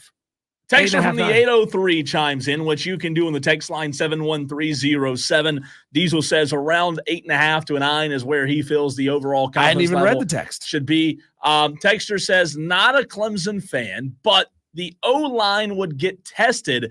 That's for sure. That comes from the 803. Fat Pate says, I'm pretty sure Dabo could start under center and win by 4 possessions. I don't know why there's a misconception out there that just because Clemson has dominated this rivalry, that Clemson would sleepwalk right now through the Carolina-Clemson game if it were to be played today. I know that Clemson's offense is playing really good right now. We also know that South Carolina's defense is playing really good right now. They've been good all season long. So we all know, Diesel, you and I both know, it would be strength on strength. Clemson's strength is their offense and South Carolina's strength being their defense. However, what is fascinating is that the history of the rivalry should not dictate your thoughts on the rivalry game, because what have we learned in sports? It doesn't matter if it's a high school rivalry or a college rivalry. If it's a rivalry game, Diesel, there's a good shot that you can throw all of the statistics out the window, and the only thing that you can count on in that game is you don't know anything. That's the only thing you can count on. Right. You just don't truly know. You can maybe glean something out of the last year or two at most if you've still got a majority of the main pieces still around on both sides of the football. Now, Clemson does a really good job of keeping players around for a long time. They don't lose a ton of guys to the transfer portal. They're not bringing anyone in from the transfer portal. So Dabo has a level of consistency in his program that I guarantee you a lot of coaches wish they had. A lot of coaches wish they had that. With South Carolina, it's a much tougher thing to say because, well, you've got a new quarterback, you've got a new running back, you've got a new wide receiver number one. You've got a lot of changes on that side of the football. So at best, you can look at last year's game and maybe the year before. You can't do that in this rivalry, in this game this year, because South Carolina is brand new across the field for the most part. It's a whole new football team. I think it's an astute observation there. Strength on strength. Clemson's strength is their offense. South Carolina's strength is their defense. Let's flip that the other way. And now let's go South Carolina's offense against Clemson's defense. South Carolina's offense is turnover happy, very inconsistent, great performance one week, they don't show up the next. And then a great performance the next week, and then they don't show up the next. So it's hard to know. Like it'd be a coin flip to decide which South Carolina team shows up. Is it going to be the game where they give the ball away 2 or 3 times? Or is it going to be the game where they take care of it? If South Carolina took care of the football, now we're adding stipulations to this. Yeah. If South Carolina's offense took care of the football, I think we're coming down the wire in a very, very good football game. If South Carolina doesn't take care of the football and Clemson's defense, which is good but not great, I think it's a different story. And South Carolina's offense kind of gets shut down. They struggle maybe late to keep up with Clemson and the scoring that they're doing. And Clemson kind of pulls away in the third and fourth quarter. The 2 games that I would point to and say for South Carolina this season that I just thought the offense was abysmal was Akron and Ole Miss. Outside of that, they have lost games, in my opinion, not because of their lack of offense, but because of the turnover margin. What say you, Tolo? 71307. Billy Ho chimes in on the text line. I'm pretty confident it being at home, says Billy Ho, but I definitely think it's going to be tougher than most think. Fat Paid said, because South Carolina can only beat themselves. They tried to beat an egg, but they jumped off sides. Wesley Roberts on the stream. I will continue to bash South Carolina and enjoy it, but I would be nervous to play them as a Clemson grad because you never know, and they've shown potential this season. That being said, Clemson would win by 28. I don't know, Wesley, today, if I could sit here confidently and say Clemson would win by 28. I do think that would be discrediting South Carolina's defense a little bit if that game were played today. I really do. I think you would see an offensive performance from Clemson somewhere in between what Alabama and LSU did. Now, not so much with the turnovers that those teams committed in those games. I'm just talking about a scoring output. So I think Clemson would probably win the game somewhere in the range of 28-14, 28-17, something like that. Not a blowout, not a massive game, but Clemson's offense has not been tested by a good defense this year, and it's just a fact. I mean, it's absurd that we have said that Clemson has put up 500 yards of offense 4 out of their 6 games this year. It's crazy. Yeah. And it just goes to show that they haven't played anybody. Now, to that point, Colin, I don't want to get too off the rails here. I think what that shows is the ACC needs to form a mid-season, late-season scheduling alliance with a conference with teams that actually play defense. It'd have to be the Big 12 at this point because the other two seem to be locked up. They need that mid to late season flex game more than the Big 10 and the SEC do because those two conferences are already playing good football teams down the stretch. The ACC is not. So if you're telling me that late in the season, let's call it week number 10, Clemson could flex on their schedule and play whoever's number one in the Big 12 right now, that would be something viable down the stretch to add to the schedule because most years Clemson plays a relatively weak out of conference schedule. This year they play Georgia and they play South Carolina. They need more than anything a mid-season data point to show that they can beat a good defense. So I posted this on Facebook about 5 hours ago. Clemson fans, on a scale of 1 to 10, how confident are you that Clemson will beat South Carolina in November? Mike says, is this confidence based on y'all beating Wake Forest or Stanford? Laughing emoji. I like it, Mike. Funny. Sam. Who's y'all, Mike? We didn't line up and play anybody. No, he's talking about the people who were commenting. Okay. Sam says 10 out of 10. Talking about those people. Tony says we have to worry about Virginia, Louisville, VT, Pitt, and the Citadel before we can worry about beating a sorry team like South Carolina. Ouch. Tony throwing a little shade. Mark says 1. Chris on the Facebook post says 10. LOL. Matt says 10. Joseph says 9, but don't tell him. Nathan says 647 out of 10. Thomas says 5. So we did have, for the majority of those on Facebook that commented on the Facebook post at the Fan Upstate, we're pretty confident that Clemson could go and win the game.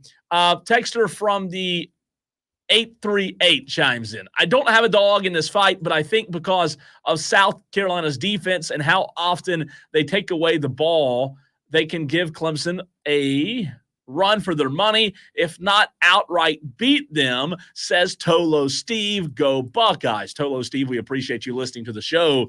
I don't push back a ton there, Diesel. I kind of like what Tolo Steve says. I do really believe that South Carolina's defense is close to being at a level of eliteness that can win them a lot. I'll tell you this, if you don't want to believe that South Carolina's defense is elite, if you want to argue with me when I tell you that their defense is elite, I'll just tell you to answer the question of what game this season have they not even been in? When have they gotten blown out? South Carolina's defense has kept them in every game. They've had a chance. Well, Ole Miss at the halftime break, South Carolina had a very good shot to move the ball if they could have moved the ball. But again, 28 points. Well, they give it 28 to Ole Miss. Is that right? I mean, it's not bad. Something like that. I don't put 28 points to Ole Miss. Look, you can blame the defense for that game, but the offense scored zero touchdowns. Yeah. Eventually, you have to score is my point. I just believe their defense has done all they could do this season to keep them in games. Yeah, I think if the ACC formed a mid-season scheduling alliance with the Big 12, even if you can't know who's going to be 1-1, 2-2, 3-3 by week 10 of the season at any point. Like, there's so much movement and so much room for that. But Clemson potentially, in that scenario, could face an Iowa State that's giving up 285 yards of offense each game. Yeah. They could be facing a BYU that's giving up 310 yards of offense. So if you just went 1, 2, and 3 and you randomized them down the stretch and you said 1 through 3, you're going to play one of their 1 through 3. You're probably going to play a pretty solid defense. I think the ACC needs that in a big way. But then again, here we go making sense. That's never going to happen. And Fat Paid says, if South Carolina's defense is elite and Kentucky's quarterback is Tom Brady, Fat Paid, the only thing I would say is in the SEC, if your defense can hold opponents to under 300 yards on average per game, with the way that the game has shifted to favor the offense and the elite offenses you see all across the SEC, if you tell me my defense can hold every opponent on average, below 300 yards. You don't have to call it elite. That's fine. I'll tell you this. I'll take it. I'll take it all day long, even on Sundays, holding teams under 300 yards. I think that's pretty darn good. Cole, we're going to go catch a break. When we come back, one last plea for your upset picks before I take Friday off. So we're going to do that one more time. And a couple of new Daily Wires to talk about. That's coming up next.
This is your last call for today to get in your upset picks.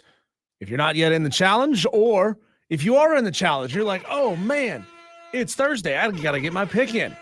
Text us now, 71307. Start your text with the word fan, and then give us your name, your game, and the spread.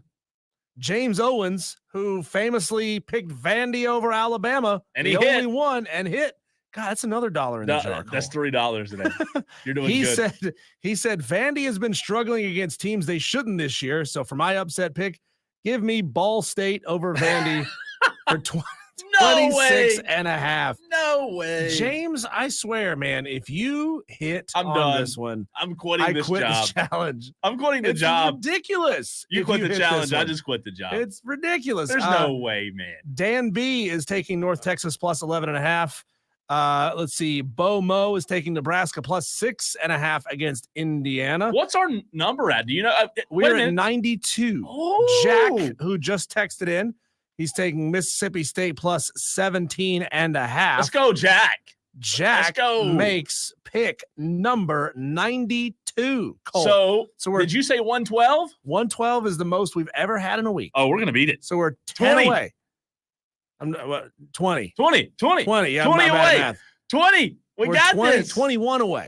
Technically, we're 21 away. 20 to tie, and then 21 to take. So here's what we're going to do, Tolos. I'm solo tomorrow because Diesel's on a little vacay day. Yeah. So tomorrow we've got to hit 21. I'm going to be on a lot of vacay day before the end of the year, Cole, because I got a lot of vacation to take. You can't take them with you. You might as well. I got a lot of them to take before the end of the year. So we're going to have to get 21 unless we get a few more in this hour. And I want to let our Tolos know, I know the show ends technically 3 to 7, but if you listen, you know it ends at like 6:52:30. So if you send in your pick at like 6:57, we probably won't see it. Yeah, won't. It's important, guys, that you get your picks in that while we're still on the air. That way, because generally speaking, if you send them in at 7:05, technically that's past the cutoff. Yeah, we generally don't go back and look at the text line after we finish the show and shut it down. So help us out. Make sure that we see your picks by texting them to us now at 71307. Start your text with keyword fan. Give us your name, your game, and the spread. Those of you new to the challenge, we use the spreads on ESPN.com. Go find a game for this weekend that you believe the betting underdog will win the game outright. You can pick any game you want, so long as there's a spread on it. Can be a 3-point spread, could be a 10-point spread, could be a 30-point spread. Like Ball State, Vandy. You're less likely to hit the 30-point spreads. What is the spread on that one, by the way? But if you do, then you're setting yourself up really, really well. Ball State against Vandy. Let me see if I can find that one for us real quick. Ball State against Vandy is currently at 26.5. I don't know what it was as of 3 p.m. I should have took that game too, Diesel. I should have took it.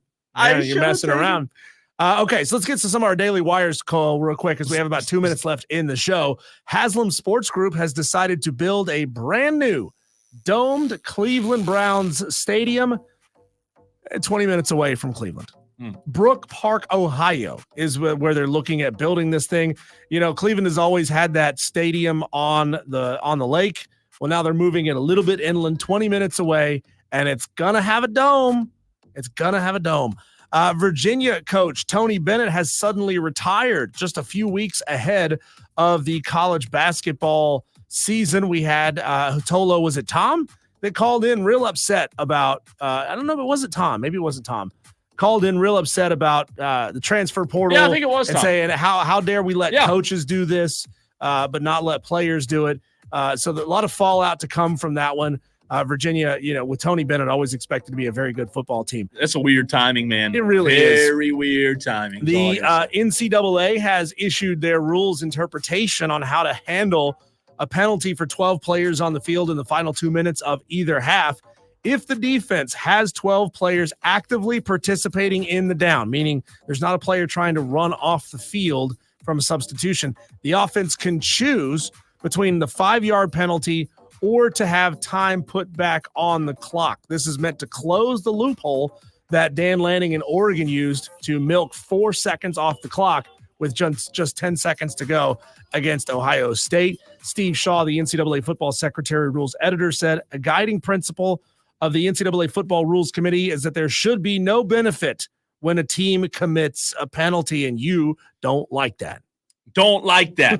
By the way, the Guardians are leading the Yankees top of the sixth. It's 2-1. Cleveland leads New York. The Dodgers and the Mets, game 4 tonight, 8:08, after there was a shellacking last night from the Dodgers. We'll see. Dan B says, if James hits again, I may quit and never play again. He also says, this is so weak of Cleveland to do that. Dog pound in the snowy winter is awesome football. Blank a dome. DB, tell us how you really feel. Tolo's Diesel's out tomorrow, but I'll be with you. We'll see you then, Tolo. Bye.